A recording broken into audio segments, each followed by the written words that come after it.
ವಂದನೆಗಳು ಬಲ್ಲಾರು. ಅಮ್ಮ ವಂದನೆಗಳು. ವಂದನೆಗಳೇ. ಎಲ್ಲರೂ ತಲೆ ಬಾಗಿಸಿರಿ, ಪ್ರಾರ್ಥನೆ ಮಾಡೋಣ. ಪ್ರಿಯ ಪರಲೋಕದಲ್ಲಿದ್ದಂತ ನಮ್ಮ ತಂದೆಯೇ, ನಿಮಗೆ ಸ್ತೋತ್ರಗಳು ತಂದೆ. ಈ ಬೆಳಗಿನ ಜಾವದಲ್ಲಿ ನಿಮ್ಮೊಟ್ಟಿಗೆ ಮಾತನಾಡುವುದಕ್ಕೆ ಒಂದು ಅವಕಾಶವನ್ನು ಕಲ್ಪಿಸಿಕೊಟ್ಟಿದ್ದೀರ ತಂದೆ. ಅದೇ ರೀತಿಯಲ್ಲಿ ನಿಮ್ಮ ಮಕ್ಕಳೊಟ್ಟಿಗೆ ಕೂಡ ಮಾತನಾಡುವುದಕ್ಕೆ ಅವಕಾಶವನ್ನು ಕಲ್ಪಿಸಿಕೊಟ್ಟಿದ್ದೀರ ತಂದೆ. ಸ್ತೋತ್ರಗಳು ತಂದೆ. ನಿಮ್ಮ ವಾಕ್ಯಗಳನ್ನ ತಿಳಿಸುವಾಗ ಎಲ್ಲರನ್ನು ಬಲಪಡಿಸಿ ವಾಕ್ಯದ ಮೂಲಕ ಎಲ್ಲರನ್ನು ನಿಮ್ಮೊಂದು ಜ್ಞಾನದಲ್ಲಿ, ಭಕ್ತಿಯಲ್ಲಿ ನಡೆಸುವಂತೆ ಸಹಾಯ ಮಾಡಿ, ಎಲ್ಲರನ್ನು ಬಲಪಡಿಸಿ, ಪರಿಕರಿಸಿ, ಇದ್ದ ಹಾಗೆ ಮಾತನಾಡೋದಕ್ಕೆ ಸಹಾಯ ಮಾಡಿ. ಸಭೆಯಾಗಿ ಕೂಡಿರುವಂತ ಎಲ್ಲಾ ನಿಮ್ಮ ಮಕ್ಕಳನ್ನು ಹೆಸರೆಸರುಗಳಿಂದ ಆಶೀರ್ವದಿಸಿ. ಗಿರೀಶ್ಗೋಸ್ಕರ ಪ್ರಾರ್ಥಿಸ್ತಾ ಇದ್ದೀನಿ. ಆ ಮಗನನ್ನು ಮುಟ್ಟಿ, ಆ ಮಗನಲ್ಲಿ ಇದ್ದಂತ ಬಲಹೀನತೆಯನ್ನು ತೆಗೆದುಹಾಕಿ ಒಳ್ಳೆ ಆರೋಗ್ಯವನ್ನು ದಯಪಾಲಿಸಿ ಸಹಾಯ ಮಾಡಿ. ಅದೇ ರೀತಿಯಲ್ಲಿ ಇನ್ನು ಯಾರಾದ್ರೂ ಅನಾರೋಗ್ಯದಲ್ಲಿದ್ದರೆ ತಂದೆ, ಎಲ್ಲಾ ಮಕ್ಕಳನ್ನು ಮುಟ್ಟಿ ತಂದೆ ಬಲಪಡಿಸಿ ತಂದೆ. ಯೇಸು ಪವಿತ್ರ ನಾಮದಲ್ಲಿ ಬೇಡಿ ಹೊಂದಿದೆಯಪ್ಪ ತಂದೆಯೇ, ಆಮೇನ್. ವಂದನೆಗಳು ಸರ್. ವಂದನೆ. ಲೋಕರಕ್ಷಕನಾದ ಯೇಸು ಕ್ರಿಸ್ತನ ನಾಮದಲ್ಲಿ ಆತ್ಮೀಯರೆಲ್ಲರಿಗೂ ಹೃತ್ಪೂರ್ವಕ ವಂದನೆಗಳನ್ನು ತಿಳಿಸ್ತಾ ಇದ್ದೀನಿ. ಕ್ರಿಸ್ತನ 1000 ವರ್ಷ ಆಳ್ವಿಕೆ. ಪ್ರಿಯರಾದ ದೇವರ ಮಕ್ಕಳಿರ, 1ನೇ ಶತಮಾನದಲ್ಲಿ ಯೇಸು ಕ್ರಿಸ್ತರ ಒಂದು ಆಳ್ವಿಕೆ ಪ್ರಾರಂಭವಾಗಿದೆ. ಯೇಸು ಕ್ರಿಸ್ತನ ರಾಜ್ಯ ಪರಿಪಾಲನೆ. ಆದ್ರೆ ಸುಮಾರು ಜನ ಕ್ರೈಸ್ತರಲ್ಲಿ ಇನ್ನು ದೇವರ ರಾಜ್ಯ ಬಂದಿಲ್ಲ, ಬರ್ಲಿ ಅಂತೇಳಿ ಪ್ರಾರ್ಥನೆ ಮಾಡ್ತಾ ಇರ್ತಾರೆ. ಅದು ವಾಕ್ಯದ ಪ್ರಕಾರ ತಪ್ಪು ನಡೀತಾ ಇದೆ. ಅದು ಪ್ರತಿ ಒಬ್ಬರು ಕೂಡ ಅರ್ಥ ಮಾಡಿಕೊಂಡು ಅದನ್ನ ಸರಿಪಡಿಸ್ಕೊಂಡು ಮುಂದೆ ಹೋಗ್ಬೇಕು. ಯಾಕೆಂದ್ರೆ ದೇವರ ವಾಕ್ಯಗಳನ್ನ ಅರ್ಥ ಮಾಡಿಕೊಳ್ಳದೆ ನಾವು ಇಷ್ಟ ಬಂದಾಗಿ ನಡೆದಾಗ ಅದಕ್ಕೆ ಕಠಿಣವಾದ ತೀರ್ಪಿರುತ್ತೆ. ಯಾಕಂದ್ರೆ ನಾವು ತೀರ್ಪಿಗೆ ಗುರಿ ಆಗ್ಬಾರ್ದು. ನಾವೆಲ್ಲರೂ ನಿತ್ಯ ಜೀವವನ್ನ ಪಡಿಬೇಕು. ಈ ಲೋಕದಲ್ಲಿ ಪ್ರಿಯರಾದ ದೇವರ ಮಕ್ಕಳಿರ, ಕಷ್ಟ, ಸುಖ, ಬಾಧೆಗಳು, ಸಮಸ್ಯೆಗಳು ಇವೆಲ್ಲ ತಾತ್ಕಾಲಿಕವಾದದ್ದು, ಬಹಳ ಚಿಕ್ಕದ್ದು. ಬರ್ತಾ ಇರುತ್ತೆ, ಹೋಗ್ತಾ ಇರುತ್ತೆ. ಇವತ್ತು ಸಮಸ್ಯೆಗಳು ಪರಿಹಾರ ಆದ್ರೆ ನಾಳೆ ಮತ್ತೊಂದು ಕಾದ್ಕೊಂಡಿರುತ್ತೆ. ನಾಳೆ ಸಮಸ್ಯೆ ಪರಿಹಾರ ಆದ್ರೆ ಮತ್ತೊಂದು ಸಮಸ್ಯೆಗಳು ಕಾದ್ಕೊಂಡಿರುತ್ತೆ. ನಾವು ಪ್ರಾಣ ಇರೋ ತನಕ, ಈ ಲೋಕದಲ್ಲಿ ಜೀವಂತವಾಗಿರೋ ತನಕ ಹೋರಾಟ ಇರುತ್ತೆ ಪ್ರಿಯರೇ ನಮ್ಮ ಮಧ್ಯದಲ್ಲಿ. ಓಕೆ, ಏನೇ ಇರ್ಲಿ, ದೇವರ ಸಹವಾಸದಲ್ಲಿ, ಧ್ಯಾನದಲ್ಲಿ ನಾವೆಲ್ಲರೂ ಹೋಗ್ಬೇಕು. ಏನೇ ಇರ್ಲಿ, ಒಟ್ಟಿನಲ್ಲಿ ನಮ್ಮ ಜೀವನದಲ್ಲಿ ಇವೆಲ್ಲ ನಡೀತಾ ಇರುತ್ತೆ. ತುಂಬಾ ಜನ ಏನಪ್ಪಾ, ಅವ್ರು ಚೆನ್ನಾಗಿದ್ದಾರೆ, ಇವ್ರು ಚೆನ್ನಾಗಿದ್ದಾರೆ, ನಾವ್ಯಾಕೆ ಹೀಗಿದ್ದೀವ ಅಂತ ಮಾತಾಡ್ತಾ ಇರ್ತಾರೆ. ಯಾರು ಚೆನ್ನಾಗಿಲ್ಲ. ಈ ಲೋಕದಲ್ಲಿ ಐಶ್ವರ್ಯವಂತರಿಗೆ ಒಂದು ಸಮಸ್ಯೆ ಇರುತ್ತೆ, ಅದೇ ಪ್ರಕಾರ ಉದ್ಯೋಗ ಮಾಡೋರಿಗೆ ಮತ್ತೊಂದು ಸಮಸ್ಯೆ ಇರುತ್ತೆ, ವಿದ್ಯಾವಂತರಿಗೆ ಅವ್ರಿಗೂ ಒಂದು ಸಮಸ್ಯೆಗಳಿರುತ್ತೆ, ಯಾವುದೊಂದು ಇದ್ದೇ ಇರುತ್ತೆ. ಈ ಲೋಕದಲ್ಲಿ ಯಾರು ಸಂಪೂರ್ಣ ಸುಖ ಸಂತೋಷದಿಂದ ಇಲ್ಲ. ಓಕೆ, ಅದನ್ನ ನೆನಪಲ್ಲಿಟ್ಕೊಂಡು ಪ್ರತಿಯೊಬ್ಬರು ಕೂಡ ಭಯ ಭಕ್ತಿಯಿಂದ ಜೀವಿಸ್ಬೇಕು. ನಾವೆಲ್ಲರೂ ಯೇಸು ಕ್ರಿಸ್ತನ ರಾಜ್ಯದಲ್ಲಿ ಇದ್ದೀವಿ. ಇವಾಗ ಸಭೆಯಲ್ಲಿ ಸೇರ್ಸಲ್ಪಟ್ಟಿದೀವಲ್ಲ, ಸಭೆ ಇದೆಯಲ್ಲ, ಕ್ರಿಸ್ತನ ಸಭೆಯಲ್ಲಿ, ಯೇಸು ಕ್ರಿಸ್ತನ ಸಭೆಯಲ್ಲಿ ನಾವು ಸೇರ್ಸಲ್ಪಟ್ಟಿದೀವ. ಯಾವಾಗ ಸೇರಿಸಲ್ಪಟ್ಟಿದ್ದೀವಿ? ಯಾವಾಗ ನಾವು ತಂದೆಯ, ಮಗನ, ಪವಿತ್ರಾತ್ಮನ ಹೆಸರಿನಲ್ಲಿ ದೀಕ್ಷಾಸ್ನಾನ ಪಡ್ಕೊಂಡಿದ್ದೀವೋ, ಆಗ ದೇವರ ಸಭೆಯಲ್ಲಿ ನಾವು ಸೇರಿಸಲ್ಪಟ್ಟಿದ್ದೀವಿ. ಯೇಸು ಕ್ರಿಸ್ತನ ಸಭೆಯಲ್ಲಿ ನಾವು ಸೇರಿಸಲ್ಪಟ್ಟಿದ್ದೀವಿ. ಅದೇ ದೇವರ ರಾಜ್ಯ. ದೇವರ ರಾಜ್ಯ ಅಂದ್ರೆ ಪ್ರತ್ಯೇಕವಾಗಿ ಇವರು ಹೇಳ್ಕೊಳ್ಳುವ ರೀತಿಯಲ್ಲಿ ಇರಲ್ಲ. ಅಂದ್ರೆ ದೇವರ ರಾಜ್ಯ ಏನಂದ್ಕೊಳ್ತಾರಂದ್ರೆ, ದೇವರ ರಾಜ್ಯದಲ್ಲಿ ಅದೊಂದು ಪ್ರತ್ಯೇಕವಾಗಿರುತ್ತೆ. ಪ್ರತ್ಯೇಕವಾಗಿ ಅಂದ್ರೆ ಆ ಈ ಲೋಕದಲ್ಲಿದ್ದಂತ ರಾಜ್ಯಗಳು ಬೇರೆ, ಆಮೇಲೆ ದೇವರ ರಾಜ್ಯ ಬೇರೆ. ದೇವರ ರಾಜ್ಯ ಅಂದ್ರೆ ಒಂದು ಪ್ರತ್ಯೇಕವಾಗಿ. ಆತ್ಮಿಕವಾಗಿ ಆಲೋಚನೆ ಮಾಡುವಾಗ ಪ್ರತ್ಯೇಕವಾಗಿಯೇ ಇದೆ. ಆತ್ಮಿಕವಾಗಿ ನಾವು ವಿಚಾರ ಮಾಡುವಾಗ ದೇವರ ರಾಜ್ಯ ಹೇಗಿದೆ ಹೇಳಿ? ಪ್ರತ್ಯೇಕವಾಗಿದೆ. ಇವಾಗ ದೇವರ ಮಕ್ಕಳು, ದೇವರ ಭಕ್ತರು, ಕ್ರೈಸ್ತರು, ಅವರ ಪ್ರಾರ್ಥನೆ, ಅವರ ಆರಾಧನೆ, ಓಕೆ, ಮಾತಾಡುವಂತ ವಿಧಾನ, ಇವೆಲ್ಲ ಕೂಡ ನೋಡುವಾಗ ಪ್ರತ್ಯೇಕವಾಗಿದೆ.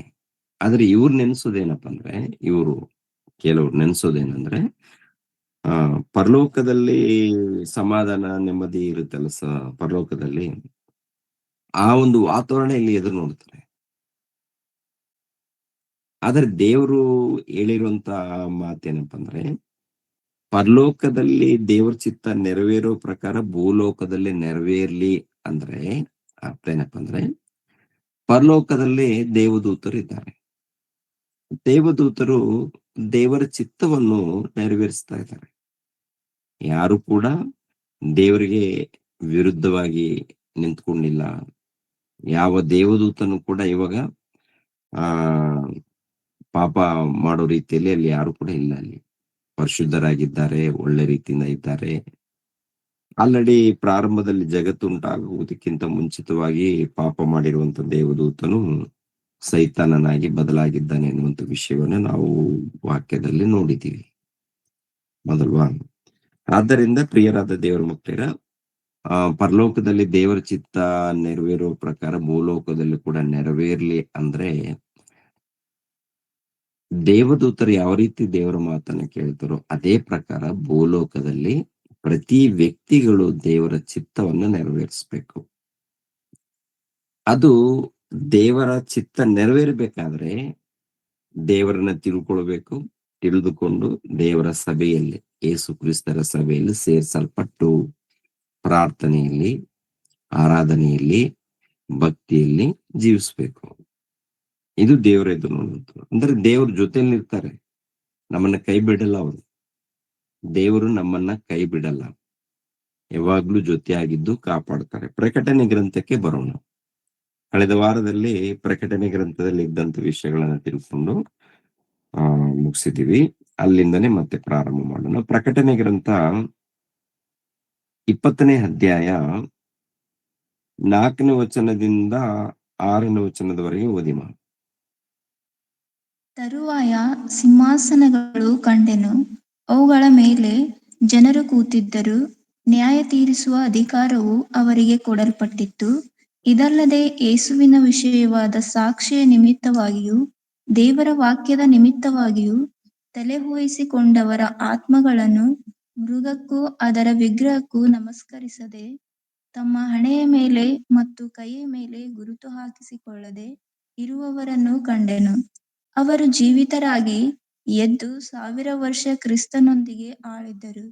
ಮಿಕ್ಕ ಸತ್ತವರು ಆ 1000 ವರ್ಷ ತೀರುವ ತನಕ ಜೀವಿತರಾಗಿ ಏಳಲಿಲ್ಲ. ಇದೇ ಪ್ರಥಮ ಪುನರುತ್ಥಾನವು. ಪ್ರಥಮ ಪುನರುತ್ಥಾನದಲ್ಲಿ ಸೇರಿರುವವನು ಧನ್ಯನು, ಪರಿಶುದ್ಧನೂ ಆಗಿದ್ದಾನೆ. ಇಂಥವರ ಮೇಲೆ ಎರಡನೇ ಮರಣಕ್ಕೆ ಅಧಿಕಾರವಿಲ್ಲ.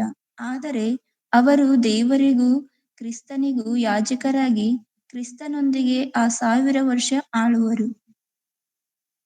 ಸಾಕು ಮುಂದೆ ಸಾಕು.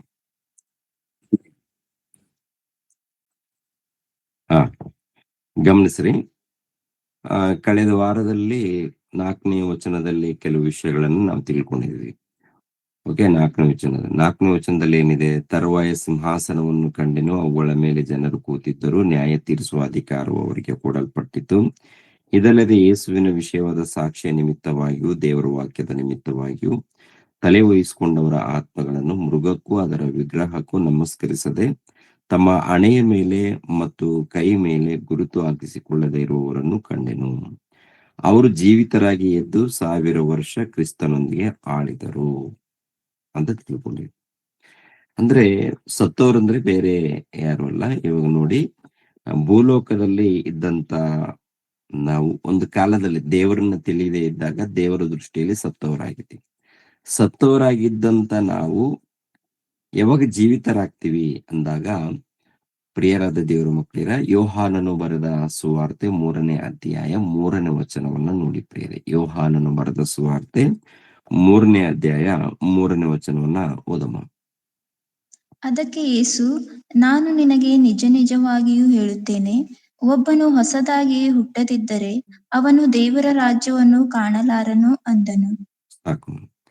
ಒಬ್ಬನು ಹೊಸದಾಗಿ ಹುಟ್ಟಬೇಕು. ಹೊಸದಾಗಿ ಹುಟ್ಟದಿದ್ದರೆ ದೇವರ ರಾಜ್ಯವನ್ನು ಕಾಣಲಾರನು. ಆಲ್ರೆಡಿ ಮನುಷ್ಯ ಜೀವಿಸ್ತಾ ಇರ್ತಾನೆ, ದೇವರ ದೃಷ್ಟಿಯಲ್ಲಿ ಅವನು ಸತ್ವನಾಗಿದ್ದಾನೆ. ಅವನು ಹೊಸದಾಗಿ ಹುಟ್ಟಬೇಕು. ಅಂದ್ರೆ ಬ್ಯಾಪ್ಟಿಸಮ್ ಮೂಲಕ. ಬ್ಯಾಪ್ಟಿಸಮ್ ಮೂಲಕ ಹುಟ್ಟಿದವನಿಗೆ ಏನಪ್ಪಾ ಅಂದ್ರೆ, ಇಲ್ಲಿ ಹೇಳ್ತಾರೆ ಪ್ರಿಯರ ದೇವರ ಮಕ್ಕಳಿರ, ಅವರು ಜೀವಿತರಾಗಿ ಯಾರು? ಸತ್ತವರು ಜೀವಿತರಾಗಿ ಅಂದ್ರೆ ಮತ್ತೆ ಯಾರಪ್ಪ? ಸತ್ತೋಗಿರ್ತಾರಲ್ಲ, ಸತ್ತೋಗಿರುವಂತ ಆತ್ಮಗಳು ಪಾತಾಳ ಲೋಕದಲ್ಲಿ, ನೀತಿವಂತರಾದರೆ ಪರದೇಶಿಯಲ್ಲಿ ಇರ್ತಾರೆ, ಅನೀತಿವಂತರಾದರೆ ಯಾತನೆ ಪಡುವಂತ ಸ್ಥಳದಲ್ಲಿ ಇರ್ತಾರೆ. ಅವ್ರ ಬಗ್ಗೆ ಹೇಳ್ತಾ ಇಲ್ಲ ಇಲ್ಲಿ.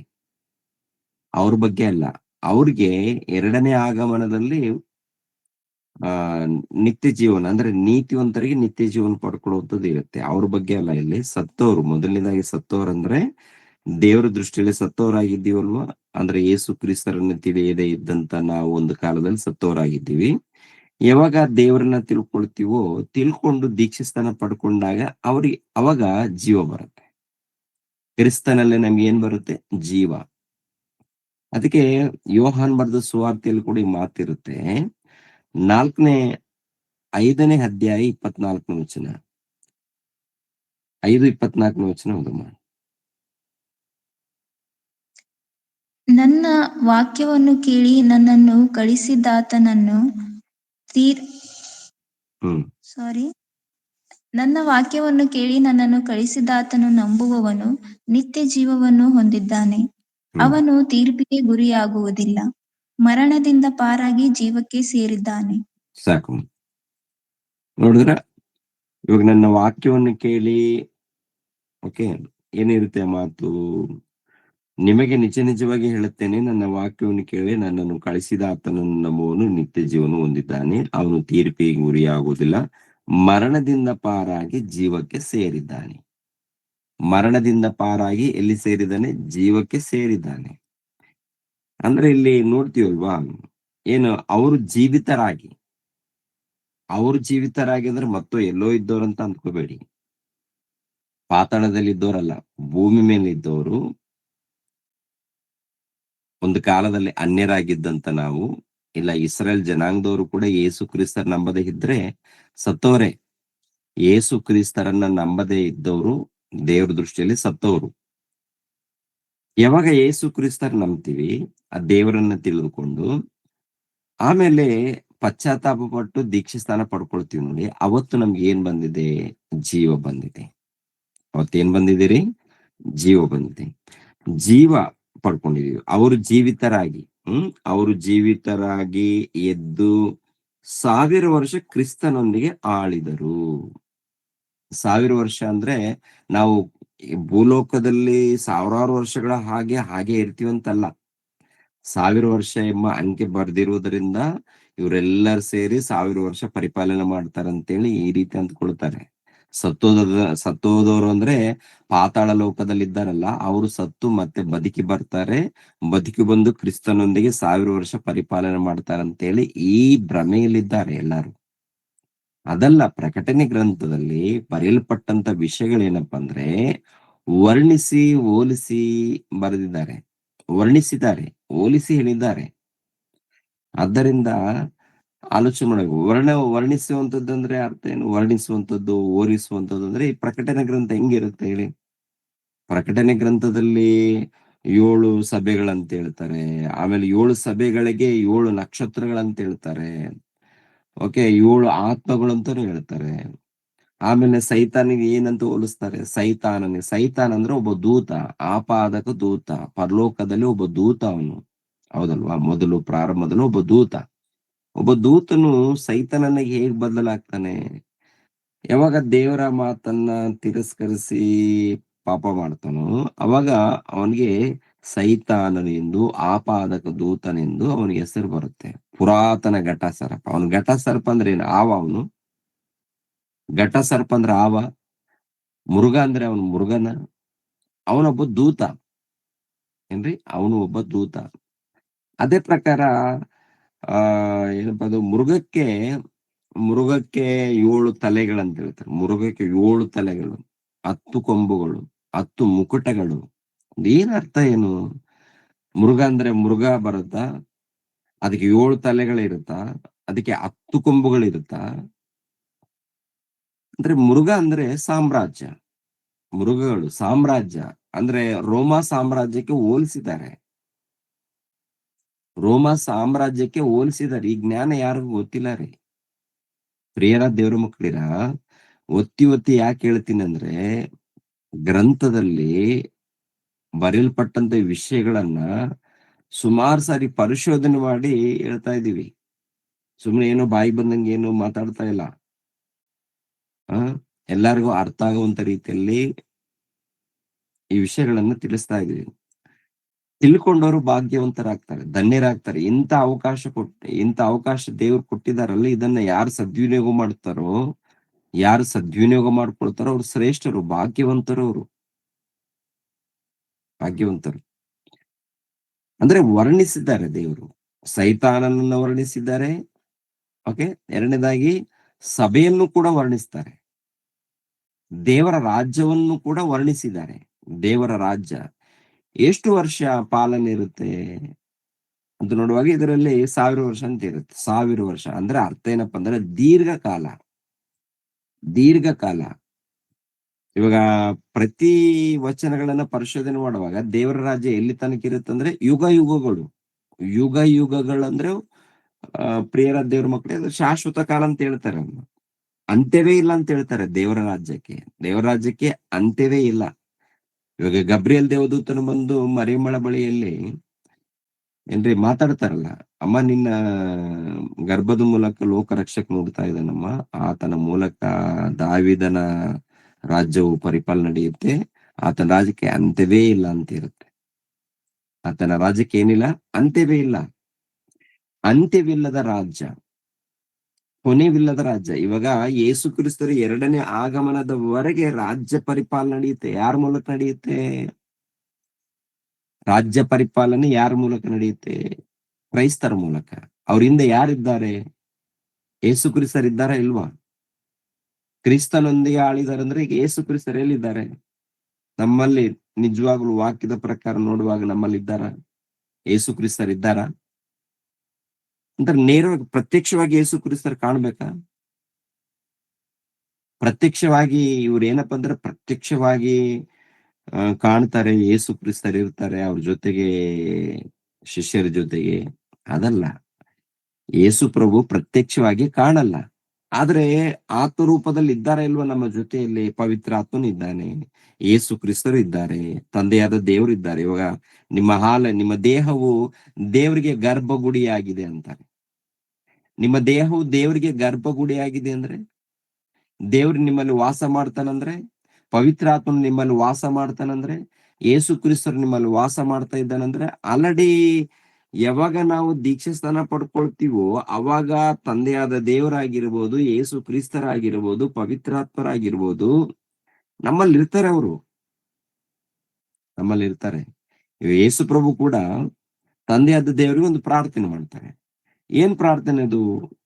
ಯೋಹಾನನು ಬರೆದ ಸುವಾರ್ತೆ 17ನೇ ಅಧ್ಯಾಯ 20ನೇ ವಚನ ಓದಿಮ. ಯೋಹಾನನು ಬರೆದ ಸುವಾರ್ತೆ 17ನೇ ಅಧ್ಯಾಯ 20ನೇ ವಚನ. ಆದರೆ ಇವರಿಗೋಸ್ಕರ ಮಾತ್ರವಲ್ಲದೆ ಇವರ ವಾಕ್ಯದಿಂದ ನನ್ನನ್ನು ನಂಬುವವರಿಗೋಸ್ಕರ ಸಹ ಕೇಳಿಕೊಳ್ಳುತ್ತೇನೆ. ನೀನು ನನ್ನನ್ನು ಕಳುಹಿಸಿಕೊಟ್ಟಿದ್ದೀ ಎಂದು ಲೋಕವು ನಂಬುವುದಕ್ಕಾಗಿ ಅವರೆಲ್ಲರೂ ಒಂದಾಗಿರಬೇಕೆಂತಲೂ ತಂದೆಯೇ, ನೀನು ನನ್ನಲ್ಲಿಯೂ ನಾನು ನಿನ್ನಲ್ಲಿಯೂ ಇರುವ ಪ್ರಕಾರ ಅವರು ನಮ್ಮಲ್ಲಿ ಇರಬೇಕೆಂತಲೂ ಕೇಳಿಕೊಳ್ಳುತ್ತೇನೆ.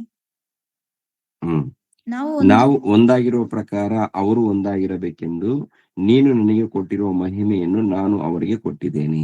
ಅಂದ್ರೆ ಇಲ್ಲಿ ವಚನದಲ್ಲಿ ಆಲೋಚನೆ ಮಾಡಿ ಪ್ರಿಯರೇ, ತಂದೆ ನಾನು ನಿಮ್ಮಲ್ಲಿಯೂ ನೀವು ನನ್ನಲ್ಲಿಯೂ ಇರೋ ಪ್ರಕಾರ ಇವರು ನಮ್ಮಲ್ಲಿ ಇರಬೇಕು. ಅಂದ್ರೆ ಯಾರು? ಭಕ್ತರು. ಯಾರು?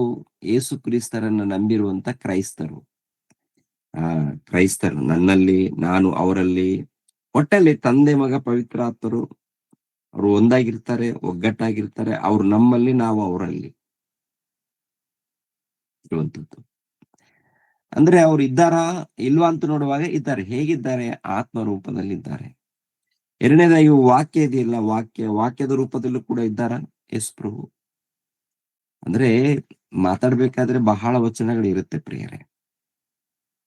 ಮಾತಾಡ್ಬೇಕಾದ್ರೆ ಒಂದು ರೀತಿಯಲ್ಲಿ ವಾಕ್ಯದ ರೂಪದಲ್ಲಿ ಇದ್ದಾರೆ, ಎರಡನೇ ರೀತಿಯಲ್ಲಿ ನಮ್ಮ ಹೃದಯದಲ್ಲಿ ಇರ್ತಾರೆ. ಆ ವಾಕ್ಯ ನಮ್ಮಲ್ಲಿ ಇದ್ದಾನಂದ್ರೆ, ವಾಕ್ಯವು ನಮ್ಮಲ್ಲಿ ಇದೆಯಂದ್ರೆ ಯೇಸು ಪ್ರಭು ನಮ್ಮಲ್ಲಿ ಇದ್ದಾರಂತ ಅರ್ಥ. ತಂದೆಯಾದ ದೇವರಿಗೆ ನಾವು ಸ್ಥಾನ ಕೊಟ್ಟಿದೀವಿ ಅಂತ ಅರ್ಥ. ಪವಿತ್ರಾತ್ಮನಿಗೆ ನಾವು ಸ್ಥಾನ ಕೊಟ್ಟಿದೀವಿ ಅಂತ ಅರ್ಥ. ಆ ಒಂದು ಅನುಭವ ನಮ್ಮೆಲ್ಲರಿಗೂ ಆಗ್ಬೇಕು. ಅದು ಹೇಗೆ ಆಗತ್ತೆಪ್ಪ ಅಂದ್ರೆ ವಾಕ್ಯದ ಮೂಲಕ, ವಾಕ್ಯ ಧ್ಯಾನ ಇರಬೇಕು. ವಾಕ್ಯದ ಪರಿಜ್ಞಾನ ಇದ್ದಾಗ ಖಂಡಿತವಾಗಿ ಈ ಒಂದು ಅನುಭವ ಆಗುತ್ತೆ ರೀ. ತಂದೆಯಾದ ದೇವರು, ಆಮೇಲೆ ಯೇಸು ಕ್ರಿಸ್ತರು, ಪವಿತ್ರಾತ್ಮರು ನಮ್ಮ ಜೊತೆಯಲ್ಲಿದ್ದಾರೆ, ನಮ್ಮ ಬಳಿಯಲ್ಲಿದ್ದಾರೆ ಎಂಬ ಒಂದು ಅನುಭವ. ಪ್ರಕಟಣೆ ಗ್ರಂಥದಲ್ಲಿ ಪ್ರಿಯರ ದೇವರ ಮಕ್ಕಳ 20ನೇ ಅಧ್ಯಾಯ 4ನೇ ವಚನ ಕೆಳಗಡೆ ಮಾತು, ಅವರು ಜೀವಿತರಾಗಿ ಎದ್ದು 1000 ವರ್ಷ ಕ್ರಿಸ್ತನೊಂದಿಗೆ ಆಳಿದರಂದ್ರೆ ಅಂದಿನಿಂದ ಏನಪ್ಪಾ ಅಂದ್ರೆ ಯಾವಾಗ ನಾವು ದೀಕ್ಷೆ ಸ್ಥಾನ ಪಡ್ಕೊಳ್ತೀವೋ ನಾವು ಕ್ರಿಸ್ತನಲ್ಲಿ ಇರ್ತೀವಿ, ಕ್ರಿಸ್ತನು ನಮ್ಮಲ್ಲಿ ಇರ್ತಾರೆ. ಅವ್ರ ಜೊತೆಗೆ ಪರಿಪಾಲನೆ. ಇವಾಗ ನಮ್ ಜೊತೆಗೆ ಇದ್ದಾರ? ವಾಕ್ಯದ ಪ್ರಕಾರ ನಮ್ಮೆಲ್ಲರ ಜೊತೆಗಿದ್ದಾರ? ಇದ್ದಾರೆ. ಇವಾಗ ನಾವೆಲ್ಲರೂ ಕೂಡ ಪರಿಪಾಲನೆ ಮಾಡ್ತಾ ಇದೀವ. ಪರಿಪಾಲನೆ ಅಂದ್ರೆ ಪ್ರಿಯರೇ, ವಾಕ್ಯದ ಪ್ರಕಾರ ನಮ್ಮ ಜೀವಿತ ಇರಬೇಕು. ವಾಕ್ಯದ ಪ್ರಕಾರ ಇಲ್ಲದೆ ಹೋದ್ರೆ ಅದು ಪರಿಪಾಲನೆ ಅಲ್ಲ. ವಾಕ್ಯದ ಪ್ರಕಾರ ಇಲ್ಲದೆ ಹೋದ್ರೆ ಪರಿಪಾಲನೆ ಅಲ್ಲ ಅದು. ಮೊಟ್ಟ ಮೊದಲು ನಮ್ಮ ಜೀವಿತವನ್ನ ಸರಿಪಡಿಸ್ಕೊಳ್ಬೇಕು. ನಮ್ಮ ಜೀವಿತವನ್ನ ಸೈತಾನನಿಗೆ ಕೊಟ್ಟಿದೀವಿ ಅಂದ್ರೆ, ಒಂದು ಹಣಕ್ಕೆ ನಮ್ಮ ಜೀವಿತ ಕೊಟ್ರೆ ಮುಗೀತು. ಹಣ 24 ಗಂಟೆ ಹಣದ ಚಿಂತೆ ಇದ್ರೆ ಮುಗೀತು. 24 ಗಂಟೆ ಲೋಕದ ಚಿಂತೆ, ಲೋಕದ ಆಲೋಚನೆ ಇದೆ ಅಂತಂದ್ರೆ ನಾವು ದೆವ್ವಕ್ಕೂ ಕೊಟ್ಟಿದೀವಿ ಅಂತ ಅರ್ಥ. ಹಣಕ್ಕೆ, ಹೆಣ್ಣಿಗೆ, ಅಧಿಕಾರಕ್ಕೆ, ಯಾವುದಕ್ಕೂ ಕೊಟ್ರು ನಾವು ಸೈತಾನಿಗೆ ಕೊಟ್ಟಿದ್ದೀವಿ ನಮ್ಮ ಜೀವಿತ ಅಂತ ಅರ್ಥ. ಸೈತಾನನಿಗೆ ಕೊಟ್ಟಿದ್ದೀವಿ ಅಂತ ಅರ್ಥ. ದೇವರ ವಾಕ್ಯಕ್ಕೆ ದೇವರಿಗೆ ಕೊಟ್ರೆ ನಮ್ಮ ಜೀವಿತವನ್ನ ಪ್ರಾರ್ಥನೆಯಲ್ಲಿ ಪ್ರತಿನಿತ್ಯ ನಾವು ಗೂಗಲ್ ಮೀಟ್ ಅಲ್ಲಿ ಸೇರ್ತಾ ಇದೀವಿ, ಹೌದಲ್ವಾ? ಎಲ್ಲರೂ ಕುಟುಂಬ ಸಹಿತವಾಗಿ ಪ್ರತಿನಿತ್ಯ ಬೆಳಿಗ್ಗೆ ಸೇರ್ತಾ ಇದೀವ. ಸೇರುವಾಗ ಏನಪ್ಪಾ ಅಂದ್ರೆ ಇನ್ನು ಬರ್ತಾ 4 ಜನ ಬೆಳಿಬೇಕಾ ಕಡಿಮೆ ಆಗ್ಬೇಕಾ? ಬರ್ತಾ ಬೆಳಿಬೇಕಾ ಕಡಿಮೆ ಆಗ್ಬೇಕು ಪ್ರಿಯರೇ? ಬೆಳಿಬೇಕು. ಅಂದ್ರೆ ನಿಮ್ಮೆಲ್ಲರಿಗೋಸ್ಕರ ನಾವು ಪ್ರತಿನಿತ್ಯ ಕೂಡ ಆಲೋಚನೆ ಮಾಡಿ ಒಬ್ಬೊಬ್ಬರನ್ನ ದೇವ್ರ ಸೇವಕರನ್ನ ಇವ್ರು ಕೊಡೋಣ, ಅವ್ರು ಕೊಡೋಣ ಅಂತೇಳಿ ಸೆಲೆಕ್ಟ್ ಮಾಡ್ತಾ ಇರ್ತೀವಿ. ಸುಮ್ನೆ ಏನೇನೋ ಮಾತಾಡೋರಿಗಲ್ಲ. ಅಂದ್ರೆ ಯಾರಿಗ್ ಕೊಟ್ರೆ ಚೆನ್ನಾಗಿರುತ್ತೆ ಅಂತ ಹೇಳಿ ಕೆಲವರಿಗೆ ಸೆಲೆಕ್ಟ್ ಮಾಡಿ, ಇನ್ನು ಕೆಲವರು ಹೊಸ್ತಾಗಿದ್ದವರು ಕೂಡ ಕೊಡ್ತಾ ಇರ್ತೀವಿ ಅವಕಾಶ. ಯಾಕೆ ಕೊಡ್ತಾ ಇರ್ತೀವಿ ಅಂದ್ರೆ ಕಲೀಲಿ, ಇನ್ನೊಂದ್ ಕಡೆ ಹೋಗಿ ಸುವಾರ್ತೆ ಮಾಡ್ಲಿ ಅಂತ. ಸುವಾರ್ತೆ ಮಾಡ್ಬೇಕು. ಕೆಲವು ತಪ್ಪುಗಳಿದ್ದಾಗ ನಾವ್ ಏನಪ್ಪಾ ಅಂದ್ರೆ ಸರಿಪಡಿಸ್ಕೊಂಡು ನೆಕ್ಸ್ಟ್ ನಾವು ಮಾತಾಡುವಾಗ ಯಾವುದೇ ಆಗ್ಲಿ ತಪ್ಪುಗಳು ಮಾತಾಡಬಾರ್ದು, ಸರಿಪಡಿಸ್ಕೊಂಡು ಹೋಗ್ಬೇಕು ಅಂತ ಹೇಳಿ ನಾವು ಅವಾಗ ಹೇಳ್ತಾ ಇರ್ತೀನಿ ಕೆಲವರಿಗೆ. ಎಲ್ಲಾದ್ರೂ ಮಿಸ್ಟೇಕ್ ಇದ್ರೆ ನೋಡ್ರಿಪ್ಪ, ಈ ತರ ಇರುತ್ತೆ, ಸರಿಪಡಿಸ್ಕೊಡ್ರಿಪ್ಪ ಅಂತ. ಕಾರಣ ಏನಂದ್ರೆ ನಾವು ದೇವರ ರಾಜ್ಯದಲ್ಲಿದ್ದಂತ ನಾವು ಏನ್ ಮಾಡ್ತಾ ಇದೀವಿ? ಪಾಲನೆ. ತಪ್ಪುಗಳಿದ್ದಾಗ ನಾವು ತಪ್ಪುಗಳು ಸರಿಪಡಿಸ್ಕೊಂಡು ಹೋಗ್ಬೇಕು. ಕೆಲವ್ರು ಏನಪ್ಪಾ ಅಂದ್ರೆ ತಪ್ಪುಗಳ ಮೇಲೆ ತಪ್ಪುಗಳು ಮಾಡ್ಕೊಂಡು ಹೋಗ್ತಾ ಇರ್ತಾರೆ. ತಪ್ಪುಗಳ ಮೇಲೆ ತಪ್ಪುಗಳು ಮಾಡ್ಕೊಂಡು ಹೋದಾಗ ಪ್ರಿಯರ ದೇವ್ರ ಮಕ್ಕಳಿರ ಕಠಿಣವಾದ ತೀರ್ಪಾಗತ್ತೆ. ದೇವ್ರು ಇವಾಗ ನಮ್ಮನ್ನ ಬದುಕಿಸಿದ್ದಾನೆಂದ್ರೆ ಕಾರಣ ಏನಂದ್ರೆ ಒಂದೇ ಕಾರಣ, ಕೃಪೆ ತೋರಿಸ್ತಾ ಇದ್ದಾನೆ. ನಮ್ಮ ಮೇಲೆ ಕೃಪೆ ಇದೆ. ಕೃಪೆ ಇದೆ ಅಂತ ಹೇಳಿ ನಾವು ನೆಗ್ಲೆಕ್ಟ್ ಮಾಡಿದ್ರೆ, ದೇವರ ವಾಕ್ಯಗಳನ್ನ ಅಲಕ್ಷ್ಯ ಮಾಡಿದ್ರೆ, ಇಷ್ಟ ಬಂದಾಗ ನಡ್ಕೊಂಡ್ರೆ ಎಲ್ಲಿಗೆ ಹೋಗ್ತೀವಿ? ಎಲ್ಲಿಗೆ ಹೋಗ್ತೀವಿ? ಸತ್ತ ಮೇಲೆ ನಮ್ಮ ಗತಿ ಏನಾಗುತ್ತೆ? ತುಂಬಾ ಜನ ಏನ್ರಿ ಪರವಾಗಿಲ್ಲ, ಕ್ಷಮಿಸ್ತಾರೆ ಅಂತ ಹೇಳಿ ಬಹಳ ನಿರ್ಲಕ್ಷ್ಯ, ಬಹಳ ನಿರ್ಲಕ್ಷ್ಯ. ದೇವ್ರ ವಾಕ್ಯದ ವಿಷಯದಲ್ಲಿ ನಿರ್ಲಕ್ಷ್ಯ ಇರಬಾರ್ದು, ದೇವ್ರ ವಿಷಯದಲ್ಲಿ ಇರಲೇಬಾರ್ದು. ನಮ್ಮಿಂದ ನಮ್ಮಿಂದ ಇನ್ನೊಬ್ರು ಆತ್ಮಿಕ ಜ್ಞಾನವನ್ನ ಕಲಿಬೇಕು, ಆತ್ಮಿಕ ಜ್ಞಾನವನ್ನ ಕಲಿಬೇಕು, ಭಕ್ತಿ ಕಲಿಬೇಕು, ಭಕ್ತಿ ಜ್ಞಾನ, ಪ್ರೀತಿ ಕಲಿಬೇಕು, ದೇವರ ಪ್ರೀತಿ ಕಲಿಬೇಕು. ನಮ್ಮನ್ನು ನೋಡಿ ಕೆಟ್ಟದನ್ನ ಕಲಿಬಾರದು, ಕೆಟ್ಟದ್ದು ಇರಕೂಡದು ನಮ್ಮಲ್ಲಿ. ನಾವು ಯೇಸು ಕ್ರಿಸ್ತರನ್ನ ಕಲ್ತುಕೊಂಡಿದ್ವಿ, ಯೇಸು ಕ್ರಿಸ್ತರನ್ನ ಧರಿಸಿಕೊಂಡಿದೀವಿ ಅಂದ್ರೆ ಯೇಸು ಕ್ರಿಸ್ತರಲ್ಲಿದ್ದಂತ ಪ್ರೀತಿಯಲ್ಲಿ, ಯೇಸು ಕ್ರಿಸ್ತರಲ್ಲಿದ್ದಂತ ಪರಿಶುದ್ಧತೆಯಲ್ಲಿ. ಪರಿಶುದ್ಧತೆ ಬೇಕಲ್ವಾ? ಪರಿಶುದ್ಧತೆ ಇರ್ಬೇಕಾ? ಅದೇ ಅಲ್ವಾ, ನಮಗೋಸ್ಕರ ರಕ್ತ ಸುರಿಸಿದ್ದಾರೆ ಅಂದ್ರೆ ನಾವೆಲ್ಲರೂ ಪರಿಶುದ್ಧರಾಗಿ ಬದುಕ್ಬೇಕಂತಾನೆ ತಾನೆ. ನಾವು ರಕ್ಷಣೆ ಮಾರ್ಗದಲ್ಲಿ, ಭಕ್ತಿ ಮಾರ್ಗದಲ್ಲಿ, ಭಯ ಮಾರ್ಗದಲ್ಲಿ ಒಳ್ಳೆ ರೀತಿಯಿಂದ ಬದುಕಬೇಕಂತೇಳಿ ತಂದೆಯಾದ ದೇವರು ತನ್ನ ಪ್ರಿಯ ಕುಮಾರನ ಕಳಿಸ್ಕೊಟ್ಟು ಒಳ್ಳೆಯ ಅವಕಾಶ ಕೊಟ್ಟಾಗ ಕೆಲವರು ಬಹಳ ನೆಗ್ಲೆಕ್ಟ್ ಮಾಡ್ತಾರೆ. ಅಶ್ರದ್ಧೆ.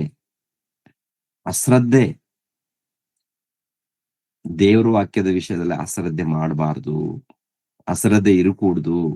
ಯಾಕಂದ್ರೆ ನಾವೆಲ್ಲರೂ ಕೊನೆ ದಿನಗಳಲ್ಲಿದ್ದೀವಿ. ಯಾವಾಗ ನಮ್ಮ ಪ್ರಾಣ ಹೋಗುತ್ತೋ ಗೊತ್ತಿಲ್ಲ, ಉಸಿರು ನಿಂತು ಹೋಗುತ್ತೋ ಗೊತ್ತಿಲ್ಲ. ಈ ಲೋಕದ ಮೇಲೆ ಆಸೆ ಇಟ್ಕೊಳ್ಳೋದು ಬೇಡ ಪ್ರಿಯರೇ, ಯಾರು ಕೂಡ ಈ ಲೋಕದಲ್ಲಿ ಆಸೆ ಬೇಡ. ಇದ್ದದ್ರಲ್ಲಿ ಊಟ ಮಾಡೋಣ, ಇದ್ದದ್ರಲ್ಲಿ. ಖಂಡಿತವಾಗಿ ದೇವ್ರ ಕೈ ಬಿಡಲ್ಲ, ದೇವ್ರು ಯಾವತ್ತಿಗೂ ಕೈ ಬಿಡೋದಿಲ್ಲ. ದೇವ್ರು ಕಾಪಾಡ್ತಾರೆ, ಕನಿಕರಿಸ್ತಾರೆ, ನಮ್ಮ ಜೊತೆಯಲ್ಲಿ ಇರ್ತಾರೆ. ಎರಡನೇದಾಗಿ ನಮ್ಗೆ ನಮ್ಮ ಜೀವನದಲ್ಲೇ ಪರೀಕ್ಷೆ ನಡೀತಾ ಇರುತ್ತೆ. ಆದ್ದರಿಂದ ಪ್ರತಿಯೊಬ್ಬರು ಕೂಡ ಶ್ರದ್ಧೆಯಿಂದ, ಭಕ್ತಿಯಿಂದ, ಜಾಗೃತಿಯಿಂದ ಜೀವಿಸ್ಪ್ರಿಯರೇ. ಅವರು ಜೀವಿತರಾಗಿ ಎದ್ದು 1000 ವರ್ಷ ಕ್ರಿಸ್ತನೊಂದಿಗೆ ಆಳಿದ್ದಾರೆ ಅಂದ್ರೆ ಕ್ರಿಸ್ತನ ಜೊತೆಯಲ್ಲಿ ನಾವಿದ್ದೀವಿ, ಕ್ರಿಸ್ತನು ನಮ್ಮ ಜೊತೆಯಲ್ಲಿ ಇದ್ದಾನೆ. ಓಕೆ, ಯೋಹಾನ್ ಬರೆದ ಸುವಾರ್ತೆಯಲ್ಲಿ ಹೇಳ್ತಾರಲ್ಲ, ತಂದೆ ನೀವು ನನ್ನಲ್ಲಿಯೂ ನಾನು ನಿಮ್ಮಲ್ಲಿಯೂ ಇರೋ ಪ್ರಕಾರ ಅವ್ರು ನಮ್ಮಲ್ಲಿಯೂ ನಾವು ಅವರಲ್ಲಿಯೂ ಅಂತೇಳಿ ಯೇಸು ಕ್ರಿಸ್ತರು ಪ್ರಾರ್ಥನೆ ಮಾಡ್ತಾರಲ್ಲ. ಅರ್ಥ ಏನಪ್ಪ ಅಂದ್ರೆ, ಯಾವಾಗ ನಾವು ದೇವರ ವಾಕ್ಯವನ್ನ ತಿಳಿದುಕೊಂಡು ದೀಕ್ಷೆ ಸ್ಥಾನ ಪಡ್ಕೊಳ್ತೀವೋ ಅವಾಗ ನಮ್ಮಲ್ಲಿ ಕ್ರಿಸ್ತನ್ ಬರ್ತಾರೆ, ನಾವು ಕ್ರಿಸ್ತನಲ್ಲಿ ಇರ್ತೀವಿ. ಕ್ರಿಸ್ತನೊಂದಿಗೆ ಆಳ್ವಿಕೆ ಪರಿಪಾಲನೆ ನಡೀತಾ ಇದೆ. ಪರಿಪಾಲನೆ ಎಂದಾಗ ಪ್ರಿಯರಾದ ದೇವರ ಮಕ್ಕಳಿರ ಏನ್ರಿ, ಮೊಟ್ಟ ಮೊದಲು ನಮ್ಮನ್ನ ನಾವು ಆಳ್ವಿಕೆ ಮಾಡ್ಕೊಳ್ಬೇಕು. ಇಲ್ಲ, ನಮ್ಮನ್ನ ನಾವು ಆಳ್ವಿಕೆ ಮಾಡ್ಕೊಂಡು ಮೊಟ್ಟ ಮೊದಲು ಏನಪ್ಪಾ ಅಂದ್ರೆ, ಸೈತಾನನು ಬೆಂಕಿ ಬಾಣಗಳನ್ನ ಬಿಡ್ತಾ ಇರ್ತಾನೆ ಹೃದಯದಲ್ಲಿ. ಅದನ್ನ ಗ್ರಹಿಸ್ಕೊಳ್ಬೇಕು. ಸೈತಾನನು ಬಿಡುವಂತ ಬೆಂಕಿ ಬಾಣಗಳನ್ನ ಗ್ರಹಿಸ್ಬೇಕು. ಅವನು ಯಾವ ದಾರಿಯಲ್ಲಿ ಬಂದು ಬಿಡ್ತಾ ಇದ್ದಾನೆ, ಯಾವ ದಾರಿಯ ಅವನದೇನು ಅವನ ಕೆಲಸ ಏನು? ಭಕ್ತರನ್ನ ಹಾಳು ಮಾಡುವಂತ ಕೆಲಸ, ದಾರಿ ತಪ್ಪಿಸುವಂತ ಕೆಲಸ. ಆದ್ದರಿಂದ ಅವನ ಒಂದು ಕುತಂತ್ರವನ್ನ ತಿಳಿದುಕೊಂಡು ಭಯ ಭಕ್ತಿಯಿಂದ ಪ್ರತಿಯೊಬ್ಬರು ಬದುಕಬೇಕು ಪ್ರಿಯರೇ. ಪ್ರತಿಯೊಬ್ಬರು, ಚಿಕ್ಕವರು ದೊಡ್ಡವರು ಎಲ್ಲರೂ ಕೂಡ. ಇವರೆಲ್ಲರೂ ಏನಪ್ಪಾ ಅಂದ್ರೆ ನಿಜವಾದ ಭಕ್ತರು, ವಾಕ್ಯವನ್ನ ಧರಿಸಿಕೊಂಡಂತ ಭಕ್ತರು, ಯೇಸು ಕ್ರಿಸ್ತರು ಧರಿಸಿಕೊಂಡ ನಿಜವಾದ ಭಕ್ತರು ಕ್ರಿಸ್ತನಲ್ಲಿ ಇರ್ತಾರೆ. ಕ್ರಿಸ್ತನ ನಮ್ಮಲ್ಲಿ ಇರ್ತಾನೆ. ಅವರೊಟ್ಟಿಗೆ ನಾವೇನ್ ಮಾಡ್ತಾ ಇದೀವಿ? ಪರಿಪಾಲನೆ, ಆಳ್ವಿಕೆ. ಇವು 1ನೇ ಶತಮಾನದಲ್ಲಿ ಸ್ಥಾಪನೆಯಾಗಿರುವಂತ ಕ್ರಿಸ್ತನ ರಾಜ್ಯ ಪರಿಪಾಲನೆ ಏನ್ರಿ ಮುಗಿತಾ ಇನ್ನ ಇದೆಯಾ ಅಂತ ನೋಡುವಾಗ ಇದೆ. ಯೇಸು ಪ್ರಭು ಇದ್ದಾರೆ, ಜೊತೆಲಿ ಇರ್ತಾರೆ. ಮತ್ತೆ ನಾವು ಎಲ್ಲಿ ಆಗ್ತೀವಿ? ನಮ್ಗೆ ಎಷ್ಟು ಜೀವಿತ ಕಾಲ ಕೊಡಲ್ಪಟ್ಟಿದೆ ಅಷ್ಟು ಕಾಲ ಇರ್ತೀವಿ, ಸೀದಾ ಎಲ್ಲಿಗೆ ಹೋಗ್ತೀವಿ? ನಮ್ಮ ಆಯುಷ್ಕಾಲ ಮುಗಿದ ಮೇಲೆ, ನಮ್ಮ ಕೆಲಸ ಮುಗಿದ ಮೇಲೆ ನಾವು ಹೊರಟು ಹೋಗ್ತೀವಿ. ಆಮೇಲೆ ಕ್ರೈಸ್ತರು ಇರಲ್ವಾ? ನಾವು ಹೊರಟೋಗಿದೀವಿ ಅಂತ ಹೇಳಿದ್ರಿಂದ ಕ್ರಿಸ್ತನ ರಾಜ್ಯ ಪರಿಪಾಲನೆ ಇರಲ್ಲ, ಆಮೇಲೆ ಬರುತ್ತೆ ಅಂತ ಅರ್ಥ ಮಾಡ್ಕೊಳ್ತಾರೆ. ಆಗಲ್ಲ. ಕ್ರೈಸ್ತರು ಇರ್ತಾರಲ್ಲ, ಭಕ್ತರು ಇರ್ತಾರಲ್ಲ, ನಾವು ನಮ್ಮ ಕಾಲ ಮುಗಿದ ಮೇಲೆ ನಾವ್ ಎಲ್ಲಿಗೆ ಹೋಗ್ತೀವಿ? ನೀತಿವಂತರಾದ್ರೆ ಪರದೇಶಿಗೆ ಹೋಗ್ತೀವಿ, ಹೌದಲ್ವಾ?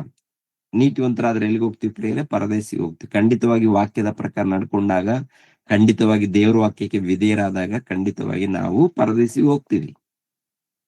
ಹಾಗಂತ ಮತ್ತೆ ಇಲ್ಲಿ ಕ್ರೈಸ್ತರು ಇರ್ತಾರಲ್ಲ, ಕ್ರೈಸ್ತರು ಏನ್ ಮಾಡ್ತಾರೆ? ಅವರು ಯೇಸು ಕ್ರಿಸ್ತರ ವಾಕ್ಯದಗೋಸ್ಕರ ಪ್ರಯಾಸ ಪಡ್ತಾರೆ, ಕಷ್ಟ ಪಡ್ತಾರೆ, ಸುವಾರ್ತೆ ಮಾಡ್ತಾರೆ, ತ್ಯಾಗ ಮಾಡ್ತಾರೆ.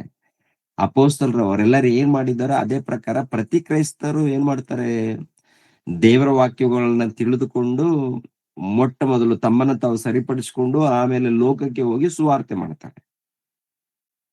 ಅದು ಕೂಡ ವಿವೇಕದಿಂದ, ಭಕ್ತಿಯಿಂದ. ಅದು ಪ್ರತಿ ಒಬ್ರು ಮಾಡಿದ್ದಾರೆ ಪ್ರಿಯರೇ. ಅದೇ ಪ್ರಕಾರ ನಾವು ಕೂಡ ಹಾಗೇನೆ ನಡ್ಕೋಬೇಕು.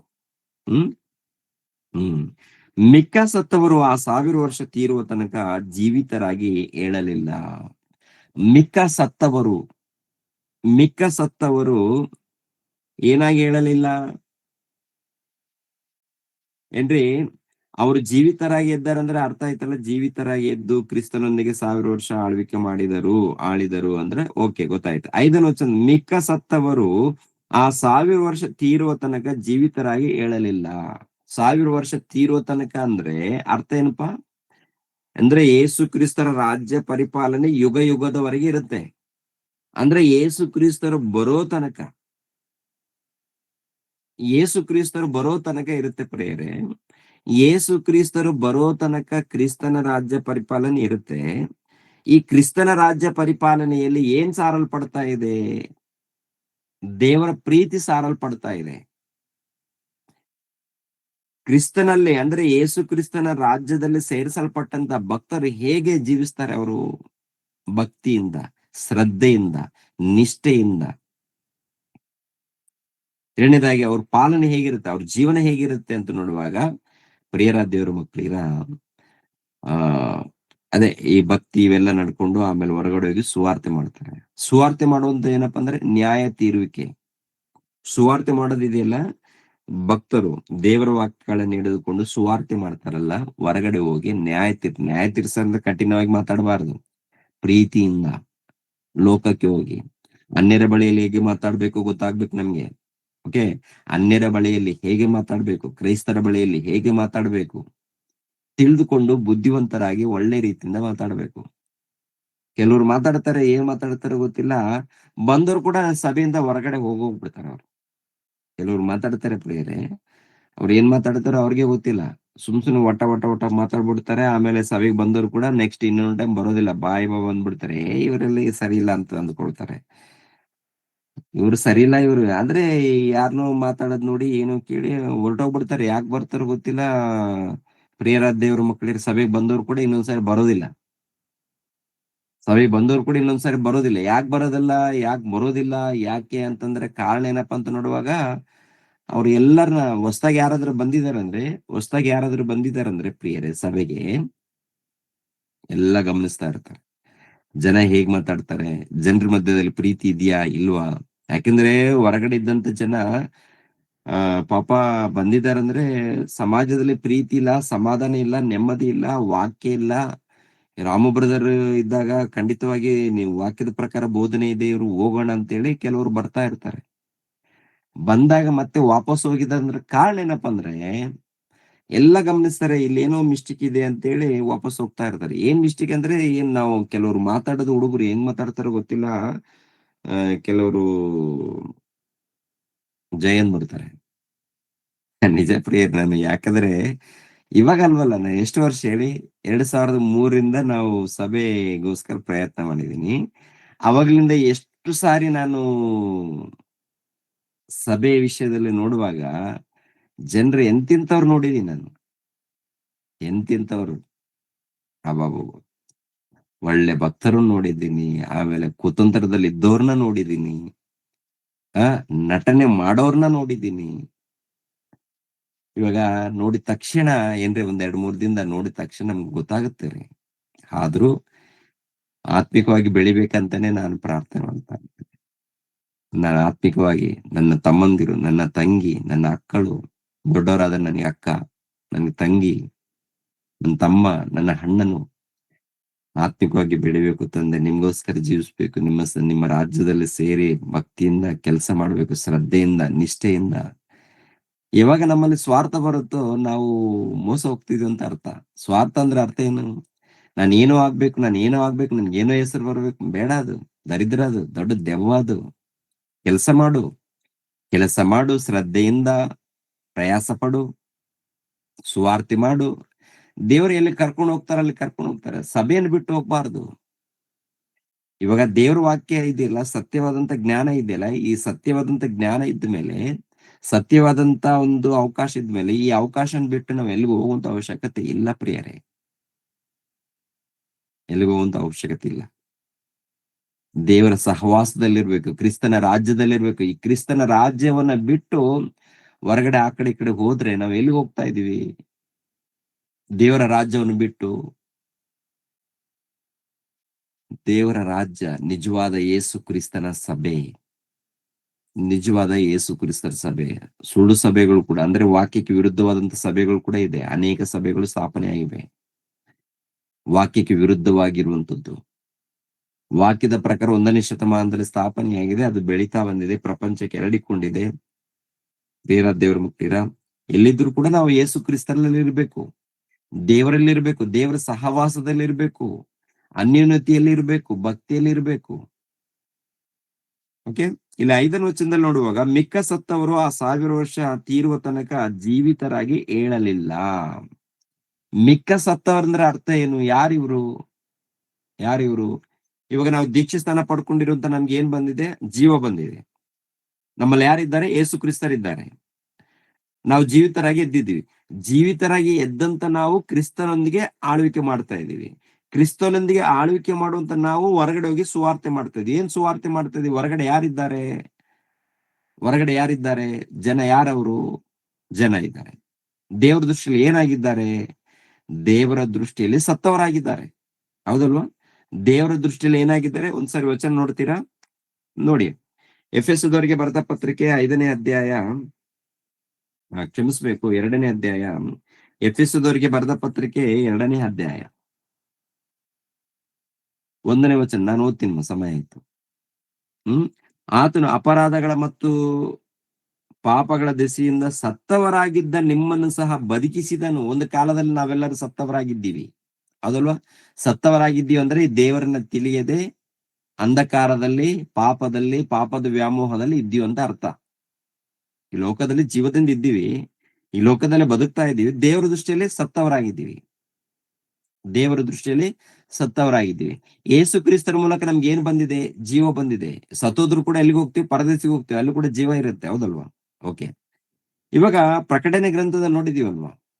ಪ್ರಕಟಣೆ ಗ್ರಂಥದಲ್ಲಿ ಏನ್ ನೋಡಿದೀವಿ? 20ನೇ ಅಧ್ಯಾಯ 5ನೇ ವಚನ, ಮಿಕ್ಕ ಸತ್ತವರು ಆ 1000 ವರ್ಷ ತೀರುವ ತನಕ ಜೀವಿತರಾಗಿ ಏಳಲಿಲ್ಲ. ಇದೇ ಪ್ರಥಮ ಪುನರುತ್ಥಾನ. ಮಿಕ್ಕ ಸತ್ತವರು, ಓಕೆ, ಇನ್ನು ಜೀವಿತರಾಗಿ ಏಳಲಿಲ್ಲ ಅಂದ್ರೆ, ಇವಾಗ ಜೀವಿತವನ್ನು ಅಂದ್ರೆ ಯೇಸು ಕ್ರಿಸ್ತರನ್ನ ಧರಿಸಿಕೊಂಡು ಜೀವಿತರಾಗಿ ಎದ್ದಿರುವಂತ ನಾವೇನ್ ಮಾಡ್ತಾ ಇದೀವಿ ಅಂದ್ರೆ, ಜೀವವಾಕ್ಯವನ್ನ ಕೈಯಲ್ಲಿ ಹಿಡ್ಕೊಂಡು ಲೋಕದಲ್ಲಿದ್ದಂತ ಜನರಿಗೆ ಸಾರ್ತಾ ಇದ್ದೀವಿ. ಏನ್ ಸಾರ್ತಾ ಇದೀವಿ? ಜೀವವಾಕ್ಯವನ್ನ ಸಾರ್ತಾ ಇದೀವಿ. ನಮ್ಮಲ್ಲಿ ಜೀವ ಇದೆ, ಜೀವ ಇರುವುದರಿಂದ ಜೀವವಾಕ್ಯವನ್ನ ಸಾರ್ತಾ ಇದೀವಿ. ಲೋಕದಲ್ಲಿದ್ದವರು ಯಾರಂತೆ? ದೇವರ ದೃಷ್ಟಿಯಲ್ಲಿ ಸತ್ತೋರಾಗಿದ್ದಾರೆ ಅಂತ ಹೇಳ್ತಾರೆ, ಹೌದಲ್ವಾ? ಸತ್ತೋರಾಗಿರುವಂತ ಅವರು ಏನಾಗಿಲ್ಲಂತೆ? ಏನು ಅಂದ್ಕೊಂಡಿಲ್ಲಂತೆ, ಮಿಕ್ಕ ಸತ್ತವರು ಆ 1000 ವರ್ಷ ತೀರುವ ತನಕ ಜೀವಿತರಾಗಿ ಏಳಲಿಲ್ಲ ಅಂದ್ರೆ ಅರ್ಥ ಏನಪ್ಪಾ ಅಂದ್ರೆ, ಯೇಸು ಕ್ರಿಸ್ತರನ್ನ ನಂಬಿಕೊಂಡಿಲ್ಲ ಅಂತ ಅರ್ಥ. ಜೀವಿತರಾಗಿ ಹೇಳಿಲ್ಲ ಅಂದ್ರೆ ಏನಪ್ಪಾ? ಸುವಾರ್ತೆ ತಗೊಳ್ಳಿ, ಸುವಾರ್ತೆ ತಿಳ್ಕೊಳ್ಳಿ, ನೀವು ಜೀವಿತರಾಗಿ ಸುವಾರ್ತೆ ತಿಳ್ಕೊಳ್ಳಿ. ಈ ಸುವಾರ್ತೆ ಮೂಲಕ, ಈ ವಾಕ್ಯದ ಮೂಲಕ ನಿಮ್ಗೆ ಜೀವ ಬರುತ್ತೆಪ್ಪ ಅಂತೇಳಿ ನಾವ್ ಹೇಳಿದ್ರೆ, ನಿಮ್ಗೆ ಜೀವ ಬೇಡಪ್ಪ, ನೀವು ನಿಮ್ಮ ಮತದಲ್ಲಿ ಸೇರ್ಸ್ಕೊಳಕ್ಕೆ ನೀವು ಪ್ರಯತ್ನ ಮಾಡ್ತಾ ಇದ್ದೀರಾ, ಹಾಗೆ ಹೀಗೆ ಅಂತೇಳಿ ನಮ್ಗೇನು ಮುದ್ರೆ ಹಾಕ್ತಾ ಇದ್ದಾರೆ, ಹೌದಲ್ವಾ? ನಮ್ಗೆ ಮಾತಾಡೋದೇನಪ್ಪ ಅಂದ್ರೆ ಒಂದು ಮುದ್ರೆ ಹಾಕಿದ್ದಾರೆ ಅವರು. ಅವ್ರ ಮತದಲ್ಲಿ ಸೇರ್ಸ್ಕೊಳ್ತಾರೆ, ಅದಕ್ಕೆ ಬೇಡ ಬೇಡ ಬೇಡ ಬೇಡ, ನೀವು ಬೇಡ, ನಿಮ್ಮ ಕ್ರೈಸ್ತತ್ವ ಬೇಡ ಅಂತೇಳಿ ಏನ್ ಮಾಡಿದ್ದಾರೆ ಇವರು? ಜೀವದ ಬಳಿಗೆ ಬರ್ತಾ ಇಲ್ಲ, ಅಂದ್ರೆ ಯೇಸು ಕ್ರಿಸ್ತರ ಬಳಿಗೆ ಬರ್ತಾ ಇಲ್ಲ, ಜೀವದ ಬಳಿಗೆ ಬರ್ತಾ ಇಲ್ಲ. ಮತ್ತೇನಾಗ್ತಾರೆ ಇವರು? ಸತ್ತವರಾಗಿ ಉಳ್ಕೊಳ್ತಾರೆ, ಸತ್ತವರಾಗಿ. ಇವಾಗ ಛತ್ತೀಸ್ಗಢದಲ್ಲಿ ನೋಡಿ ಪ್ರಿಯರೇ, ಕೆಲವು ಗ್ರಾಮಗಳಲ್ಲಿ ಕ್ರೈಸ್ತರು ಬರೋದು ಬೇಡ, ಕ್ರೈಸ್ತರು ಹೇಳೋದು ಬೇಡ, ಕ್ರೈಸ್ತರು ಸಹವಾಸ ಬೇಡ ಅಂತೇಳಿ ಅಲ್ಲೆಲ್ಲಿ ಕೂಡ ಬೋರ್ಡ್ ಹಾಕೊಂಡಿದಾರಂತೆ. ಬೋರ್ಡ್ಗಳು. ಏನ್ ಬೋರ್ಡ್ಗಳಂದ್ರೆ, ಕ್ರೈಸ್ತರು, ಕ್ರೈಸ್ತ ಫಾದರ್ಗಳು ಯಾರು ನಮ್ಮೂರಿಗೆ ಬರೋದೇ ಬೇಡ. ಅಂದ್ರೆ ಅರ್ಥ ಏನು? ದೇವ್ರ ವಾಕ್ಯ ಹೇಳೋದು ಬೇಡ, ನಾವು ಹೀಗೆ ಸತ್ತ ಹೆಣಗಳಾಗಿ ಸತ್ತ ಶವಗಳಾಗಿ ಇರ್ತೀವಿ ಅಂತೇಳಿ ಇಂಡೈರೆಕ್ಟ್ ಆಗಿ ಏನಪ್ಪಾ ಅಂದ್ರೆ ಇವರು ಇಲ್ಲಿ ಹೇಳ್ತಾರೆ, ಮಿಕ್ಕ ಸತ್ತವರು ಆ 1000 ವರ್ಷ ತೀರುವ ತನಕ, ಅಂದ್ರೆ ದೇವರ ರಾಜ್ಯ ಪರಿಪಾಲನೆ ತೀರುವ ತನಕ. ಅಂದ್ರೆ ಅರ್ಥ ಏನಪ್ಪಾ ಅಂದ್ರೆ ಯೇಸು ಕ್ರಿಸ್ತ 2ನೇ ಆಗಮನದವರೆಗೆ ಕೆಲವರು ನಮ್ಗೆ ದೇವ್ರು ಬೇಡ, ಯೇಸು ಬೇಡ, ಏನು ಬೇಡ ಅಂತ ಹೇಳಿ ಲೋಕದ ರೀತಿಯಲ್ಲಿ ಬದುಕ್ತಾರೆ, ಲೋಕದ ರೀತಿ ಸತ್ತು ಹೋಗ್ತಾರೆ, ಸೀದಾ ಬೆಂಕಿ ಕೊಂಡಕ್ ಹೋಗ್ತಾರೆ. ಮಿಕ್ಕ ಸತ್ತವರು ಜೀವಿತರಾಗಿ ಹೇಳಲಿಲ್ಲ ಅಂದ್ರೆ ಅರ್ಥ ಏನಪ್ಪ ಅಂದ್ರೆ ಯೇಸು ಕ್ರಿಸ್ತರ ರಾಜ್ಯ ಸುವಾರ್ತೆಯನ್ನು ಎಲ್ಲಿ ತನಕ ನಾವು ಸಾರ್ತೀವಿ? ಯೇಸು ಕ್ರಿಸ್ತರು 2ನೇ ಆಗಮನದವರೆಗೆ ಭಕ್ತರು ಸಾರ್ತಾ ಇರ್ತಾರೆ. ಇವತ್ತು ನಾವ್ ಇರೋ ತನಕ, ನಾವು ಪ್ರಾಣದಿಂದ ಇರೋ ತನಕ ಕ್ರಿಸ್ತನ ಸುವಾರ್ತೆ ಸಾರ್ತೀವಿ. ಪ್ರಾಣ ಹೋದ್ಮೇಲೆ ನಾವ್ ಎಲ್ಲಿ ಹೋಗ್ತೀವಿ? ನೀತಿವಂತರಾದ್ರೆ ಪರದೇಶಿಗೆ ಹೋಗ್ತೀವಿ. ಇನ್ನು ಕ್ರೈಸ್ತರು ಇರ್ತಾರಲ್ಲ, ಇವ್ರು ಏನ್ ಮಾಡ್ತಾರೆ? ಬಿಡ್ತಾರ? ಪ್ರತಿನಿತ್ಯ ಕೂಡ ಎಲ್ಲೋ ಒಂದು ಕಡೆ ಹೋಗಿ ಸಾರುವಂತದ್ದು, ಇಲ್ಲ ಫೋನ್ಗಳ ಮೂಲಕ, ವಾಟ್ಸಪ್ಗಳ ಮೂಲಕ, ಇಲ್ಲಾಂದ್ರೆ ಯೂಟ್ಯೂಬ್ಗಳ ಮೂಲಕ ವಾಕ್ಯಗಳನ್ನ ಸಾರ್ತಾ ಇರ್ತಾರೆ. ಎಲ್ಲಾದ್ರೂ ಪ್ರಾರ್ಥನೆಗೆ ಹೋಗಿ, ಇಲ್ಲಾಂದ್ರೆ ಜನರಿಗೆ ಮಧ್ಯದಲ್ಲಿ, ಕುಟುಂಬ ಮಧ್ಯದಲ್ಲಿ ಸಾರ್ತಾರೆ. ಕೆಲವರು ನಂಬಲ್ಲ ಅಂದ್ರೆ ಅವ್ರು ಯಾರಪ್ಪ ಅಂದ್ರೆ ಸತ್ತವರು. ಮಿಕ್ಕ ಸತ್ತವರು ಆ 1000 ವರ್ಷ ತೀರುವ ತನಕ ಜೀವಿತರಾಗಿ ಹೇಳಲಿಲ್ಲ ಅಂದ್ರೆ ಜೀವಿತರಾಗಿ ಹೇಳಲಿಲ್ಲ ಅಂದ್ರೆ ಯೇಸು ಕ್ರಿಸ್ತರನ್ನ ನಂಬಿಕೊಂಡು ಜೀವಿತರಾಗ್ಲಿಲ್ಲ ಅಂತ ಅರ್ಥ, ಕ್ರೈಸ್ತರಾಗ್ಲಿಲ್ಲ ಅಂತ ಅರ್ಥ. ಹೇಳ್ತಾರಲ್ಲ, ಪ್ರಭು ಹೇಳ್ತಾರಲ್ಲ, ನೀವು ಜೀವಿಸುವಂತ ಹೆಸರಿದೆ, ಆದ್ರೆ ನನ್ನ ದೃಷ್ಟಿಯಲ್ಲಿ ಸತ್ತ ಶವಗಳು, ಮೃತರು ಅಂತ ಹೇಳ್ತಾರೆ. ಅರ್ಥ ಏನಪ್ಪಾ ಅಂದ್ರೆ ಲೋಕದಲ್ಲಿದ್ದವರು ಮೃತರು. ಮೃತರಾಗಿರುವಂತ ಇವರಿಗೆ ಜೀವ ಬರ್ಬೇಕಂದ್ರೆ ಯೇಸು ಕ್ರಿಸ್ತರ ವಾಕ್ಯಗಳನ್ನ ಧರಿಸ್ಕೊಂಡಾಗ, ವಾಕ್ಯಗಳನ್ನ ಕೇಳಿದಾಗ ಜೀವ ಬರುತ್ತೆ. ಜೀವ ಕೇಳಿದಾಗ, ದೇವರ ವಾಕ್ಯ ಇದೆಯಲ್ಲ, ಜೀವ ಇದು. ಆ ದೇವರ ವಾಕ್ಯಗಳನ್ನ ಕೇಳಿ ದೇವರಿಗೆ ವಿಧೇಯರಾದಾಗ ಆ ಜೀವ ಬರುತ್ತೆ, ನಮ್ಗೆ ಜೀವಿತರಾಗ್ತೀವಿ. ಇವ್ರೇನಂತಾರೆ? ಬೇಡ ಬೇಡ ಬೇಡ ಬೇಡ ಬೇಡ, ಕರಪತ್ರ ಬೇಡ ಬೇಡ ಬೇಡ ಬೇಡ, ಕರಪತ್ರೆ ಕೊಟ್ರೆ ಬೇಡ ಅಂತಾರೆ, ಗ್ರಂಥ ಕೊಟ್ರೆ ಬೇಡ ಅಂತಾರೆ, ಆಮೇಲೆ ಪ್ರಾರ್ಥನೆ ಮಾಡಿದ್ರು ಬೇಡ ಅಂತಾರೆ, ಆಮೇಲೆ ವಾಕ್ಯ ಹೇಳಿದ್ರು ಬೇಡ ಅಂತಾರೆ. ಯಾರು ಇವರು? ಸತ್ತ ಶವಗಳು, ಲೋಕದಲ್ಲಿದ್ದವರು. ಅವ್ರ ಬಗ್ಗೆ ಹೇಳಿದೆ. ಮಿಕ್ಕ ಸತ್ತವರು ಆ 1000 ವರ್ಷ ತೀರುವ ತನಕ ಜೀವಿತರಾಗಿ ಹೇಳಲಿಲ್ಲ. ಇದೇ ಪ್ರಥಮ ಪುನರುತ್ಥಾನ ಅಂದ್ರೆ ಮೊದಲನೇ ಪುನರುತ್ಥಾನ. ಅಂದ್ರೆ ದೀಕ್ಷೆ ಸ್ಥಾನ ಎನ್ನುವಂಥದ್ದೇ ಮೊದಲನೇ ಪುನರುತ್ಥಾನ. ಇದು ಪ್ರಥಮ ಪುನರುತ್ಥಾನ ಅಂತಂದ್ರೆ ಮತ್ತೆ ಏನಂದ್ಕೊಳ್ತಾರೆ? ಪುನರುತ್ಥಾನ ಗೊತ್ತು. ಪುನರುತ್ಥಾನ ಅಂದ್ರೆ ಯೇಸು ಕ್ರಿಸ್ತರು ಪುನರುತ್ಥಾನ ಆಗಿದ್ದಾರ? ಯೇಸು ಕ್ರಿಸ್ತರು ಪುನರುತ್ಥಾನ ಅದೆಂತದ್ದು ಅಂತ ನೋಡುವಾಗ ಏನ್ರಿ, ಈ ಲೋಕದಲ್ಲಿ ಜೀವಿಸಿ ಆಮೇಲೆ ಸುವಾರ್ತೆ ಸಾರಿ ಏನ್ರಿ ಮರಣ ಹೊಂದುತ್ತಾರೆ, ಸಮಾಧಿ ಮಾಡಲ್ಪಡ್ತಾರೆ, 3ನೇ ದಿನ ಎದ್ದು ಬರ್ತಾರಲ್ಲ, ಅದು ಪುನರುತ್ಥಾನ. ಮತ್ತೆ ಇಲ್ಲಿ ಪ್ರಕಟಣೆ ಗ್ರಂಥದಲ್ಲಿ ಪ್ರಥಮ ಪುನರುತ್ಥಾನ ಅಂತ ಹೇಳ್ತಾರಲ್ಲ, ಇದು ಯಾವ್ದಪ್ಪ ಅಂತ ನೋಡುವಾಗ ದೀಕ್ಷೆ ಸ್ಥಾನ ತಗೊಳ್ತೀವಲ್ವೋ, ಅಂದ್ರೆ ನಾವು ಲೋಕದ ರೀತಿಯಲ್ಲಿ ಒಂದು ಕಾಲದಲ್ಲಿ ಸತ್ತವರಾಗಿದ್ದೀವಿ. ಯೇಸು ಕ್ರಿಸ್ತರ ವಾಕ್ಯವನ್ನು ಕೇಳಿ ನಮ್ಮ ಮನಸ್ಸುಗಳನ್ನ ಬದಲಾವಣೆ ಮಾಡಿಕೊಂಡು ದೀಕ್ಷೆ ಸ್ಥಾನ ಪಡ್ಕೊಂಡಾಗ ಏನಾಗುತ್ತೆ? ಅದು ಪ್ರಥಮ ಪುನರುತ್ಥಾನ. ಅದೇನಪ್ಪ ಅಂತ ನೋಡುವಾಗ ಪ್ರಥಮ ಪುನರುತ್ಥಾನ. ಓಕೆ, ಪ್ರಥಮ ಪುನರುತ್ಥಾನದಲ್ಲಿ ಸೇರಿರುವವರು ಧನ್ಯರು, ಪರಿಶುದ್ಧರು ಆಗಿದ್ದಾನೆ. ಅಂದ್ರೆ ಇದೇ ಪ್ರಥಮ ಪುನರುತ್ಥಾನವು, 5ನೇ ವಚನ ಕೆಳಗಡೆ ಮಾತು, ಇದೇ ಪ್ರಥಮ ಪುನರುತ್ಥಾನದಲ್ಲಿ ಸೇರಿದವನು ಧನ್ಯನು, ಪರಿಶುದ್ಧನೂ ಆಗಿದ್ದಾನೆ. ಪರಿಶುದ್ಧನಂದ್ರೆ ಬೇರೆ ಯಾರಲ್ಲ ರೀ, ವಾಕ್ಯದ ಪ್ರಕಾರ ಯಾರು ನಡೀತಾರೋ, ಯೇಸು ಕ್ರಿಸ್ತರನ್ನ ಧರಿಸಿಕೊಂಡು, ಅಂದ್ರೆ ವಾಕ್ಯವನ್ನ ಕೇಳಿ ದೀಕ್ಷೆ ಸ್ಥಾನ ಪಡೆದುಕೊಂಡು ಭಕ್ತಿಯಿಂದ ಯಾರು ನಡೀತಾರೋ ಅವರು ಪರಿಶುದ್ಧ ಜನಾಂಗದವರು, ಪರಿಶುದ್ಧರು, ನಿಜವಾದ ಕ್ರೈಸ್ತರು. ಈಗಿನ ಕಾಲದಲ್ಲಿ ಕ್ರೈಸ್ತರು ಹೆಂಗಿದ್ದಾರಪ್ಪ ಅಂದ್ರೆ, ಒಂದು ದಿನ ಪಾಪದ ಮೋರಿಯಲ್ಲಿ ಇರ್ತಾರೆ, 2ನೇ ದಿನದಲ್ಲಿ ಮತ್ತೆ ನಾವು ಭಾನುವಾರ ಬರ್ತೀವಿ. ಇವತ್ತು ಪಾಪದ ಮೋರಿಯಲ್ಲಿ ಇರ್ತೀವಿ, ಆಮೇಲೆ ಮತ್ತೆ ಭಾನುವಾರ ಬರ್ತೀವಿ. ಏನ್ ಪರಿಶುದ್ಧರು ಏನು? ಹೊರಗಡೆ ಇದ್ರು ಎಲ್ಲಿದ್ರು ಕೂಡ ನೀನು ಜ್ಯೋತಿಯಾಗಿ ಬೆಳಗ್ಬೇಕು.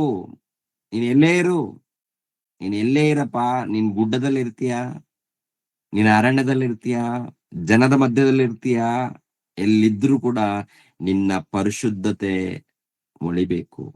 ನಿನ್ನ ಜೀವನದಲ್ಲಿ ಕ್ರಿಸ್ತನ ಕಾಣಬೇಕು. ಕ್ರಿಸ್ತನು.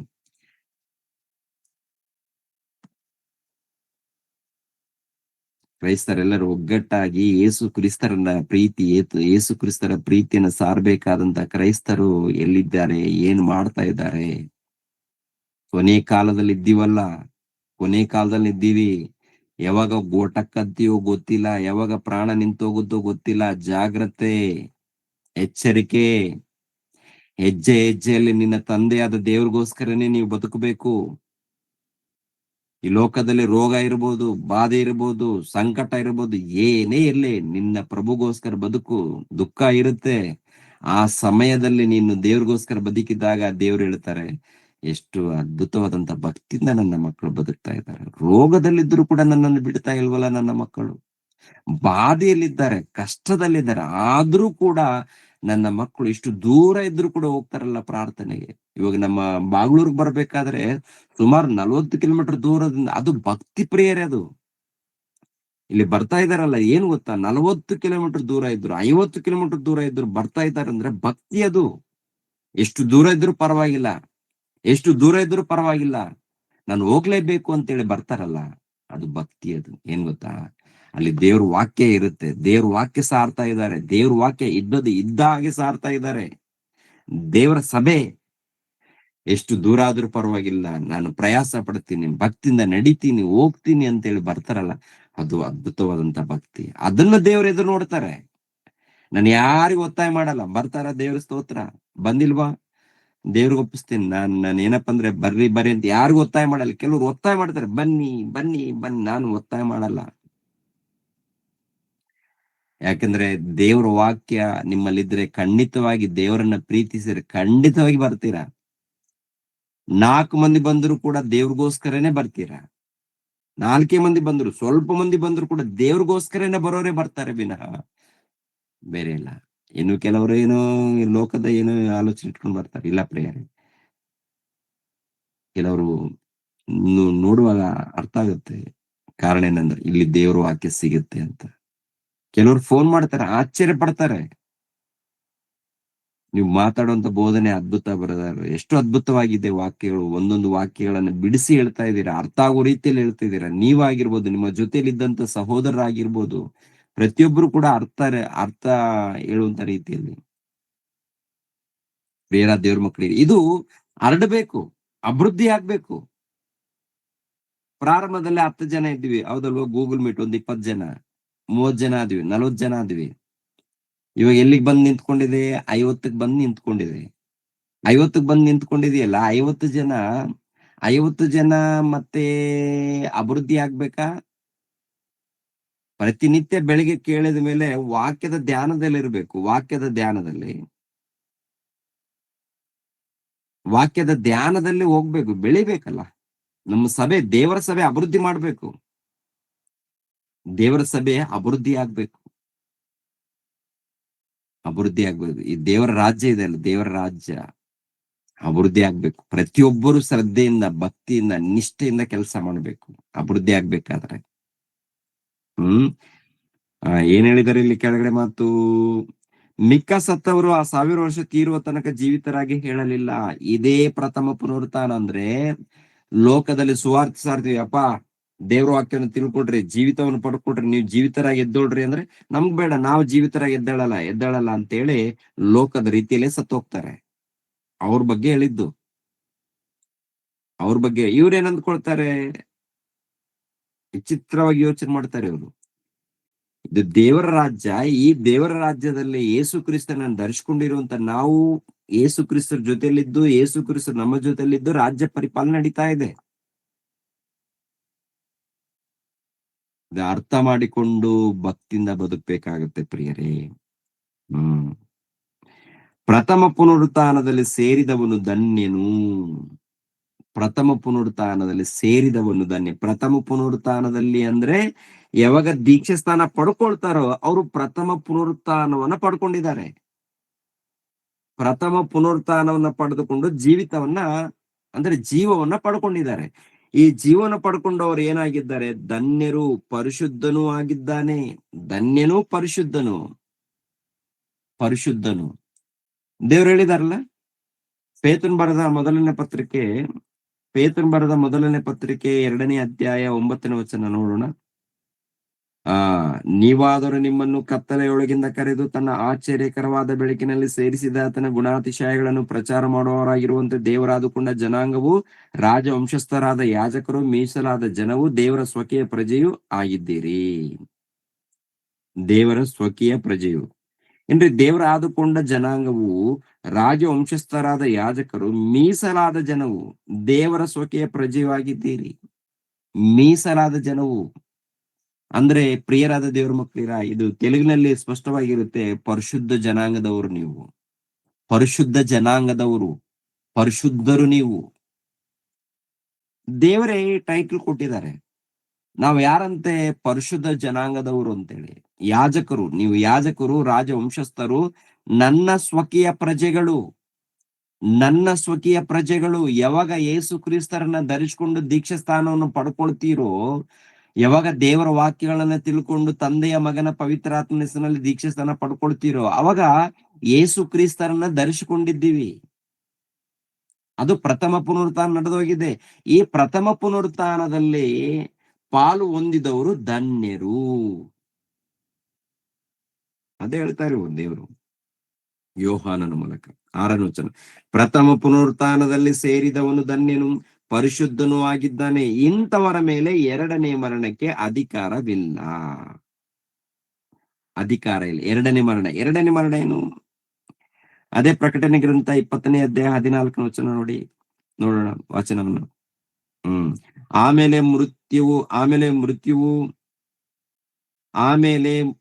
ಮೃತ್ಯುವು, ಪಾತಾಳವು ಬೆಂಕಿಯ ಕೆರೆಗೆ ದೊಬ್ಬಲ್ಪಟ್ಟವು. ಆ ಬೆಂಕಿಯ ಕೆರೆಯೇ 2ನೇ ಮರಣವು. ಯಾವನ ಹೆಸರು ಜೀವಬಾಧ್ಯರ ಪಟ್ಟಿಯಲ್ಲಿ ಬರೆದದ್ದಾಗಿ ಕಾಣಲಿಲ್ಲವೋ ಅವನು ಬೆಂಕಿಯ ಕೆರೆಗೆ ದೊಬ್ಬಲ್ಪಟ್ಟನು. ಅಂದ್ರೆ 2ನೇ ಮರಣ ಅದು. 2ನೇ ಮರಣ ಅದು. ಯಾರಿಗೆ 2ನೇ ಮರಣದ ಮೇಲೆ ಅಧಿಕಾರ ಇರಲ್ಲ?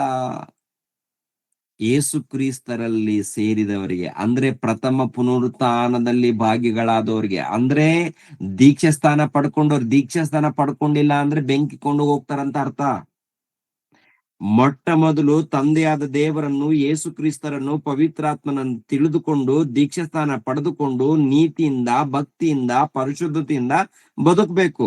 ದೀಕ್ಷಾ ಸ್ಥಾನನೇ ಪಡ್ಕೊಂಡಿಲ್ಲ ಅಂದ್ರೆ ನೀನ್ ಎಲ್ಲಿ ಸೇರಿಸಲ್ಪಟ್ಟಿಲ್ಲ, ಇನ್ನು ನೀನು ಜೀವಿತನಾಗಿ ಎದ್ದಿಲ್ಲ ಅಂತ ಅರ್ಥ. ಇನ್ನು ತುಂಬಾ ಜನ ದೀಕ್ಷಾ ಸ್ಥಾನನೇ ಪಡ್ಕೊಂಡಿಲ್ಲ. ಎಲ್ಲಿದ್ದಾರ ಅವರು? ಸತ್ತವರಾಗಿದ್ದಾರಂತ ಅರ್ಥ. ಬೈಬಲ್ ಇಟ್ಕೊಳ್ಬಹುದು. ಬೈಬಲ್ ಬೈಬಲ್ ಕೈಯಲ್ಲಿ ಇರ್ಬೋದು, ಬೈಬಲ್ ವಾಕ್ಯಗಳನ್ನು ಓದ್ಬೋದು, ಓಕೆ, ಸಭೆಗೆ ಹೋಗ್ಬೋದು, ಚರ್ಚ್ಗೆ ಹೋಗ್ಬೋದು, ಪ್ರಾರ್ಥನೆ ಮಾಡಿ ಬರ್ಬೋದು. ದೀಕ್ಷಾ ಸ್ಥಾನನೇ ಪಡ್ಕೊಂಡಿಲ್ಲ ಅಂದ್ರೆ ನೀನು ಮೃತನಾಗಿದ್ದೀಯ ಅಂತ ಅರ್ಥ. ತುಂಬಾ ಜನ ದೀಕ್ಷಾ ಸ್ಥಾನನೇ ಕೊಟ್ಟಿಲ್ಲ. ಕೆಲವು ಹಳ್ಳಿ ಊರ್ಗ್ ಹೋದ್ರೆ ಕಣ್ಣಲ್ಲಿ ನೀರ್ ಬರುತ್ತೆ ರೀ, ಕಣ್ಣಲ್ಲಿ ನೀರ್ ಬರುತ್ತೆ. ಚಿಕ್ಕವರಿದ್ದಾಗ ದೀಕ್ಷಾ ಸ್ಥಾನ ಕೊಟ್ಟಿದಾರಂತೆ, ಹುಟ್ಟಿದಾಗ. ಇನ್ನು ದೊಡ್ಡವರಾದ್ಮೇಲೆ ದೀಕ್ಷಾ ಸ್ಥಾನ ಕೊಟ್ಟಿಲ್ಲ, ಜೀವನ ಇಲ್ಲ, ವಾಕ್ಯನೇ ಇಲ್ಲ, ಸತ್ತ ಶವಗಳು. ದುಃಖ ಆಗುತ್ತೆ. ಮತ್ತೆ ಸೇವಕರು ಇರ್ತಾರೆ, ಸಭೆ ಇರುತ್ತೆ, ಬಹಳ ನೋವಾಗುತ್ತೆ ರೀ. ಸೇವಕರಿದ್ದಾರೆ, ಸಭೆಗಳಿರುತ್ತೆ. ಚಿಕ್ಕವರು ಹುಟ್ಟಿದಾಗ ದೀಕ್ಷಾ ಸ್ಥಾನ ಕೊಟ್ಟಿದ್ದಾರೆ, ಹೋಗ್ಲಿ, ಇವಾಗಾದ್ರೂ ಬದಲಾಗ್ಬೇಕಲ್ಲ.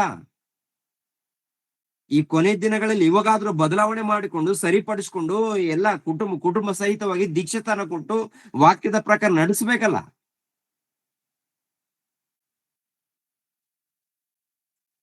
ಏನ್ರಿ? ಯಾರು ಏನ್ ಹೇಳಿದ್ರು, ಎಷ್ಟು ಸಾರಿ ವಾಕ್ಯ ಹೇಳಿದ್ರು, ಮತ್ತೆ ಅದೇ ಆಟ ಸ್ಟಾರ್ಟ್ ಮಾಡ್ತಾರೆ ನೋಡಿ. ನಾವು ಎಲ್ಲಿಗಾದ್ರೂ ಹೋಗ್ತೀವಲ್ಲ, ವಾಕ್ಯ ಹೇಳಿರ್ತೀವಿ, ತಂದೆ ಮಗ ಪವಿತ್ರಾತ್ಮ ಬಗ್ಗೆ ಹೇಳಿರ್ತೀವಿ, ದೇವರ ರಾಜ್ಯವನ್ನು ಕುರಿತು ಹೇಳಿರ್ತೀವಿ. ಕೊನೆಯದಾಗಿ ಮತ್ತೆ ನಿಮ್ಮ ರಾಜ್ಯ ಬರ್ಲಿ ಅಂತ ಪ್ರಾರ್ಥನೆ ಮಾಡ್ತಾರೆ. ನಾವು ಬಡ್ಕೋಬೇಕಾ, ಅಳಬೇಕಾ, ಒಂದ್ ಅರ್ಥ ಆಗಲ್ಲ.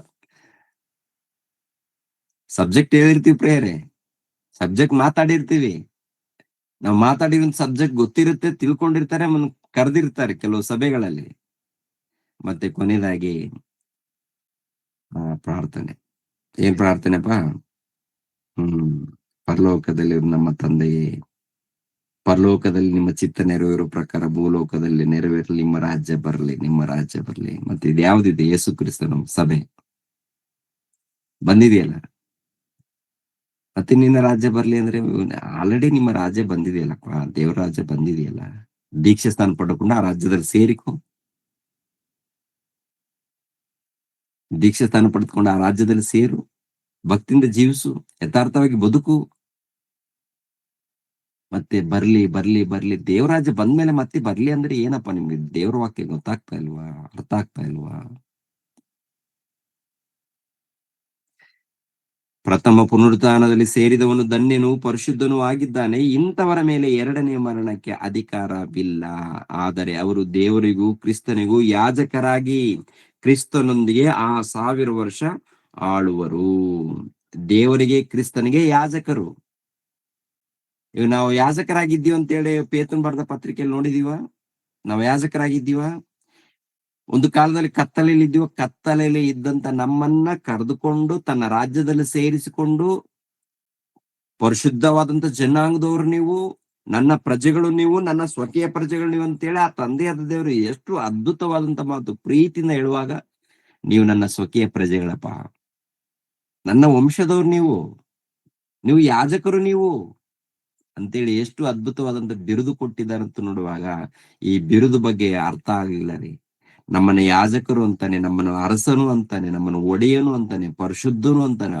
ಎಷ್ಟು ಪ್ರೀತಿ ಮಾಡ್ತಾ ಇದ್ದಾರೆ ನಮ್ಮ ತಂದೆ, ಎಷ್ಟು ಪ್ರೀತಿಯಿಂದ ನೋಡಿದ್ದಾರೆ. ಇಲ್ಲ ಇಲ್ಲ ತಂದೆ, ನಾವು ಭಾನುವಾರ ಮಾತ್ರ ಯಾಜಕರಾಗಿರ್ತೀವಿ ತಂದೆ, ಪ್ರಾರ್ಥನೆ ಮಾಡ್ತೀವಿ ತಂದೆ, ಮತ್ತೆ ಸೋಮವಾರದಲ್ಲಿ ಕೊಳುಕು ಮೋರಿ ಇದೆ ತಂದೆ, ಆ ಕೊಳುಕು ಮೋರಿ ತಂಪಾಗಿರುತ್ತೆ ತಂದೆ, ಅಲ್ಲಿಗೆ ಹೋಗ್ತೀವಿ. ಅಂದ್ರೆ ಹಂದಿಗಳಿರ್ತಾವಲ್ಲ, ಹಂದಿಗಳು ಎಷ್ಟು ಸಾರಿ ತೊಳೆದ್ರು ಕೂಡ ಅವು ಅಲ್ಲಿಗೆ ಹೋಗ್ತವೆ. ಕೊಳುಕು ಮೋರಿ.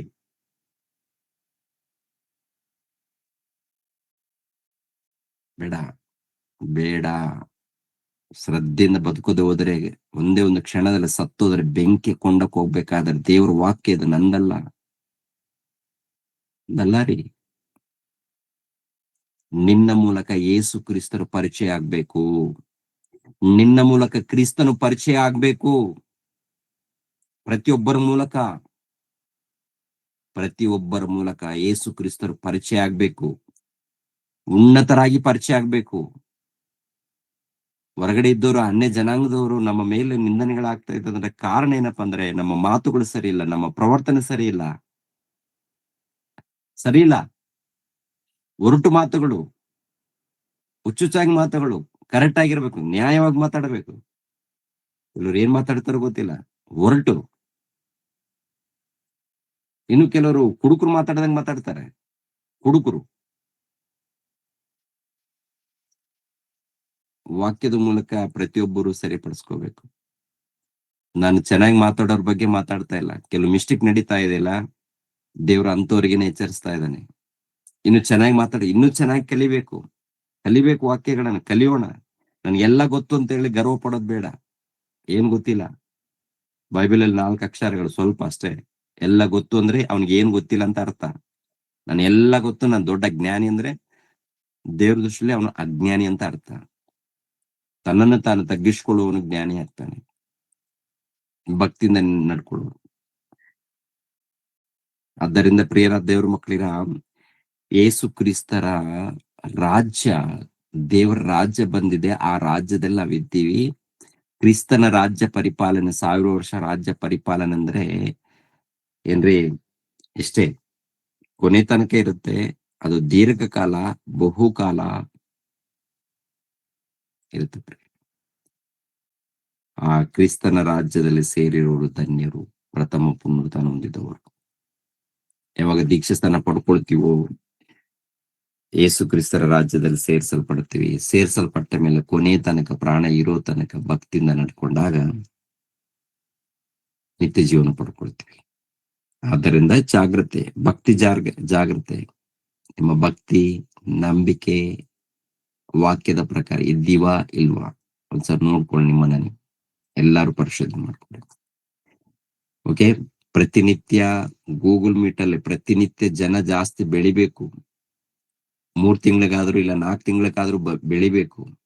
ಇಲ್ಲಿ ಬಿಟ್ಟು ಅಲ್ಲಿಗೆ, ಅಲ್ಲಿ ಬಿಟ್ಟು ಇನ್ನೊಂದು ಕಡೆ ಬಿಟ್ಟು ಹನ್ನೊಂದು ಕಡೆ. ಇಲ್ಲಿ ವಾಕ್ಯ ಇಲ್ಲ ಅಂತಂದ್ರೆ ಪರವಾಗಿಲ್ಲ, ಹೋಗ್ಬೋದು. ಇಲ್ಲಿ ವಾಕ್ಯ ಸಿಗ್ತಾ ಇಲ್ಲ, ಓಕೆ, ಇಲ್ಲಿ ಏನು ವಾಕ್ಯ ಇಲ್ಲ ಅಂದ್ರೆ ಅವ್ರವ್ರ ದಾರಿ ನೋಡ್ಕೋಬಹುದು, ತಪ್ಪೇನಿಲ್ಲ. ವಾಕ್ಯಗಳನ್ನ ದೇವ್ರು ಕೊಡುವಾಗ,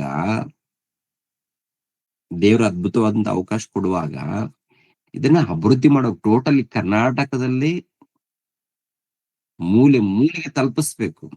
ಅದೇ ಅಲ್ವಾ ಉದ್ದೇಶ? ಮೂಲೆ ಮೂಲೆಗೆ ತಲುಪಿಸ್ಬೇಕು. ಶ್ರದ್ಧೆ ಭಕ್ತಿಯಿಂದ ಪ್ರತಿಯೊಬ್ಬರು ಕೆಲಸ ಮಾಡೋಣ. ಶ್ರದ್ಧೆಯಿಂದ ಕೆಲಸ ಮಾಡೋಣ, ಭಕ್ತಿಯಿಂದ ಕೆಲಸ ಮಾಡೋಣ, ನಿಷ್ಠೆಯಿಂದ ಕೆಲಸ ಮಾಡೋಣ. ಓಕೆ, ದೇವರು ನಿಮ್ಮನ್ನು ನನ್ನನ್ನು ಆಶೀರ್ವದಿಸಲಿ. ಎಲ್ಲರೂ ತಲೆಬಾಗ್ಸಿರಿ, ಪ್ರಾರ್ಥನೆ ಮಾಡಿ ನಾನು ಮುಗಿಸ್ತೀನಿ. ಸರ್ವವನ್ನು ಸರ್ವಲೋಕವನ್ನು ಉಂಟು ಮಾಡಿರುವಂತಹ ಮಹೋನ್ನತನಾದಂತ ನಮ್ಮ ತಂದೆಯೇ ನಿಮಗೆ ಸ್ತೋತ್ರಗಳು. ತಂದೆ, 1ನೇ ಶತಮಾನದಲ್ಲಿ ನಿಮ್ಮ ಪ್ರಿಯ ಕುಮಾರನ ಮೂಲಕ ನಿಮ್ಮ ರಾಜ್ಯವನ್ನು ಸ್ಥಾಪನೆ ಮಾಡಿದ್ದೀರ ತಂದೆ. ನಿಮ್ಮ ರಾಜ್ಯದಲ್ಲಿ ಸೇರ್ಬೇಕಾದ್ರೆ ದೀಕ್ಷೆ ಸ್ಥಾನ ಮೊಟ್ಟ ಮೊದಲು ನಿಮ್ಮನ್ನ ತಿಳಿದುಕೊಂಡು, ವಾಕ್ಯಗಳನ್ನ ತಿಳಿದುಕೊಂಡು, ನಿಮ್ಮ ಪ್ರಿಯ ಕುಮಾರನ ತಿಳಿದುಕೊಂಡು, ಪವಿತ್ರಾತ್ಮನ ತಿಳಿದುಕೊಂಡು, ಆಮೇಲೆ ಪಾಪ ಕ್ಷಮಾಪಣೆ ನಿಮಿತ್ತವಾಗಿ ದೀಕ್ಷೆ ಸ್ಥಾನ ಪಡ್ಕೊಂಡಾಗ ನಿಮ್ಮ ರಾಜ್ಯದಲ್ಲಿ ಸೇರಿಸಲ್ಪಡ್ತಿದ್ದೀವಿ. ನಿಮ್ಮ ರಾಜ್ಯದಲ್ಲಿ ಸೇರಿಸಲ್ಪಡಬೇಕಾದ್ರೆ ಮೊಟ್ಟ ಮೊದಲು ಪಾಪ ಕ್ಷಮಾಪಣೆ ಪಡ್ಕೊಳ್ಬೇಕು. ಸೇರಿಸಲ್ಪಟ್ಟ ಮೇಲೆ ಕೊನೆ ತನಕ, ಪ್ರಾಣ ಇರೋ ತನಕ ನಿಮ್ಮ ಸೇವೆ ನಿಮಿತ್ತವಾಗಿ ಜೀವಿಸ್ಬೇಕು ಅಂತೇಳಿ ಹೇಳಿದ್ದೀರ. ಆಮೇಲೆ ಪರಲೋಕವನ್ನು ಪಡ್ಕೊಳ್ತೀರಂತ ತಂದೆ. ಇದ್ದ ಹಾಗೆ ನಿಮ್ಮ ವಾಕ್ಯಗಳನ್ನು ತಿಳಿಸಿದ್ದೀನಿ ತಂದೆ. ಇನ್ನು ಅನೇಕ ವಿಷಯಗಳನ್ನು ತಿಳ್ಕೊಳ್ಬೇಕಾಗಿದೆ.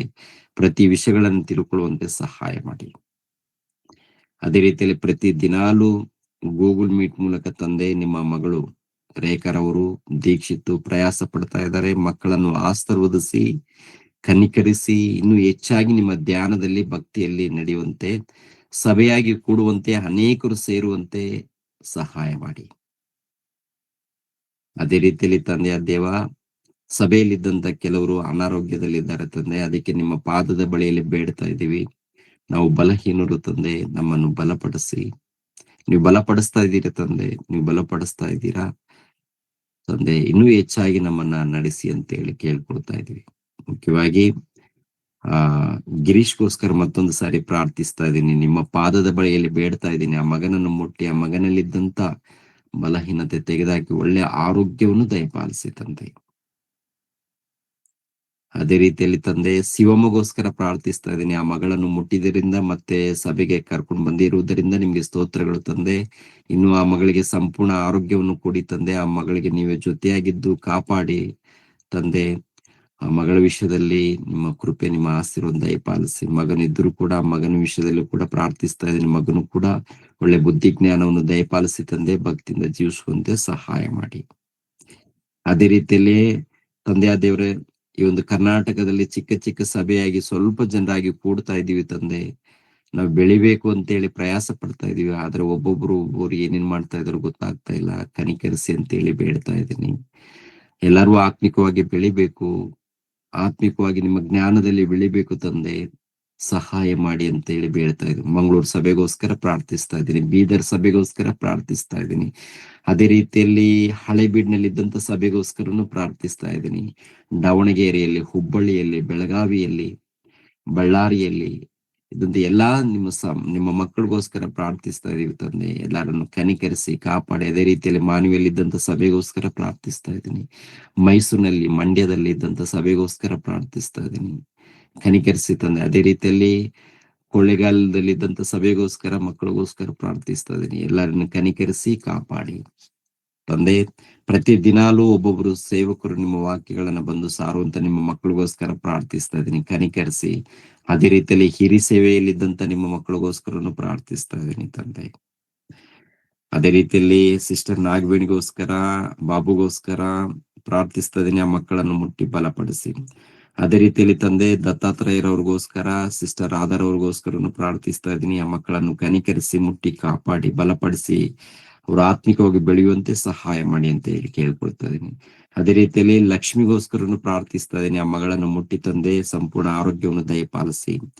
ಅದೇ ರೀತಿಯಲ್ಲಿ ಕೆಂಗೇರಿಯಲ್ಲಿ ಇದ್ದಂತ ನಿಮ್ಮ ಮಗಳು ಅನಸೂಯಮ್ಮಗೋಸ್ಕರನು ಪ್ರಾರ್ಥಿಸ್ತಾ ಇದ್ದೀನಿ. ಆ ಮಗಳನ್ನು ಕೂಡ ಮುಟ್ಟಿ ತಂದೆ, ಆ ಮಗಳನ್ನು ಬಲಪಡಿಸಿ, ಆ ಮಗಳಿಗೆ ಕೊಟ್ಟಂತ ಮಗಳಿಗೋಸ್ಕರನು ಪ್ರಾರ್ಥಿಸ್ತಾ ಇದ್ದೀನಿ. ಸಮಾಧಾನ, ಸಂತೋಷವನ್ನ ದಯಪಾಲಿಸಿ. ಇನ್ನು ತಂದೆ, ಬಿಜಾಪುರ್ನಲ್ಲಿದ್ದಂತ ಸಿದ್ದಮ್ಮಗೋಸ್ಕರನು ಪ್ರಾರ್ಥಿಸ್ತಾರೆ. ಆ ಮಗಳಿಗೆ ಒಳ್ಳೆ ಆರೋಗ್ಯವನ್ನು ಕೊಟ್ಟದಕ್ಕಾಗಿ ನಿಮ್ಗೆ ಸ್ತೋತ್ರಗಳು ತಂದೆ. ಬಾಂಬೆದಲ್ಲಿದ್ದಂತ ನಿಮ್ಮ ಮಗಳು ಬಂಗಾರಿರೋರ್ಗೋಸ್ಕರ ಅವ್ರ ಕುಟುಂಬಗೋಸ್ಕರನು ಪ್ರಾರ್ಥಿಸ್ತಾ ಇದೀನಿ ತಂದೆ. ಆ ಮಕ್ಕಳ ಮಧ್ಯದಲ್ಲಿ ಕೂಡ ಸುವಾರ್ತೆ ನಡೀತಾ ಇದೆ, ಅವ್ರನ್ನು ಅವ್ರ ಕುಟುಂಬವನ್ನು ಆಶೀರ್ವದಿಸಿ. ಅದೇ ರೀತಿಯಲ್ಲಿ ಗೋವಾದಲ್ಲಿ ಇಬ್ಬರು ತಂದೆ, ಶ್ರೀದೇವಿ ಎಂಬುವಂತ ನಿಮ್ಮ ಮಗಳು, ಅದೇ ರೀತಿಯಲ್ಲಿ ಅವ್ರ ತಾಯಿಯವರು ಕೂಡ ಬಂದು ದೀಕ್ಷೆ ಸ್ಥಾನ ಪಡ್ಕೊಂಡು ಹೋಗಿದ್ದಾರೆ. ಆ ಮಕ್ಕಳನ್ನು ಕೂಡ ಕನಿಕರಿಸಿ ಆ ಮಕ್ಕಳನ್ನು ಆಶೀರ್ವದಿಸಿ ತಂದೆ. ಇನ್ನು ಈ ಕರ್ನಾಟಕದಲ್ಲಿ ಎಲ್ಲೆಲ್ಲಿ ನಿಮ್ಮ ಮಕ್ಕಳಿದ್ದಾರೋ ಎಲ್ಲಾ ಮಕ್ಕಳನ್ನು ಹೆಸರುಗಳಿಂದ ಆಶೀರ್ವದಿಸಿ, ಬಲಪಡಿಸಿ, ಕನಿಕರಿಸಿ, ನಿಮ್ಮ ಧ್ಯಾನದಲ್ಲಿ, ಭಕ್ತಿಯಲ್ಲಿ ನಡೆಸಿ ತಂದೆ. ಇನ್ನು ಯಾರಾದ್ರೂ ಅನಾರೋಗ್ಯದಲ್ಲಿದ್ರೆ ನಿಮ್ಮನ್ನ ಬೇಡ್ತಾ ಇದೀವಿ, ಸಮಸ್ಯೆಗಳಿದ್ದ ನಿಮ್ಮಲ್ಲಿ ಬೇಡ್ತಾ ಇದೀವಿ ತಂದೆ. ಬಲಪಡಿಸಿ ತಂದೆ. ಯಾವಾಗ್ಲೂ ನಿಮ್ಮ ಸೇವೆಯಲ್ಲಿ, ಭಕ್ತಿಯಲ್ಲಿ ನಿರಂತರ ಜೀವಿಸುವಂತೆ ಸಹಾಯ ಮಾಡಿ.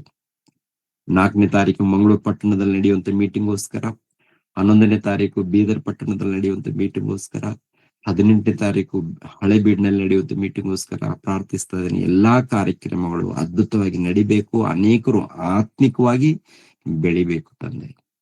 ಹಾಗೆ ಬೆಳೆಸಿ ತಂದೆ, ನಮ್ಮನ್ನ ಸರಿಪಡಿಸಿ ತಂದೆ. ನಮ್ಮೆಲ್ಲರನ್ನು, ಎಲ್ಲಾ ಮಕ್ಕಳನ್ನು ಕಾಪಾಡಿ ಯೇಸು ಪವಿತ್ರ ನಾಮದಲ್ಲಿ ಬೇಡಿ ಹೊಂದಿದೆವಪ್ಪ ತಂದೆಯೇ, ಆಮೆನ್.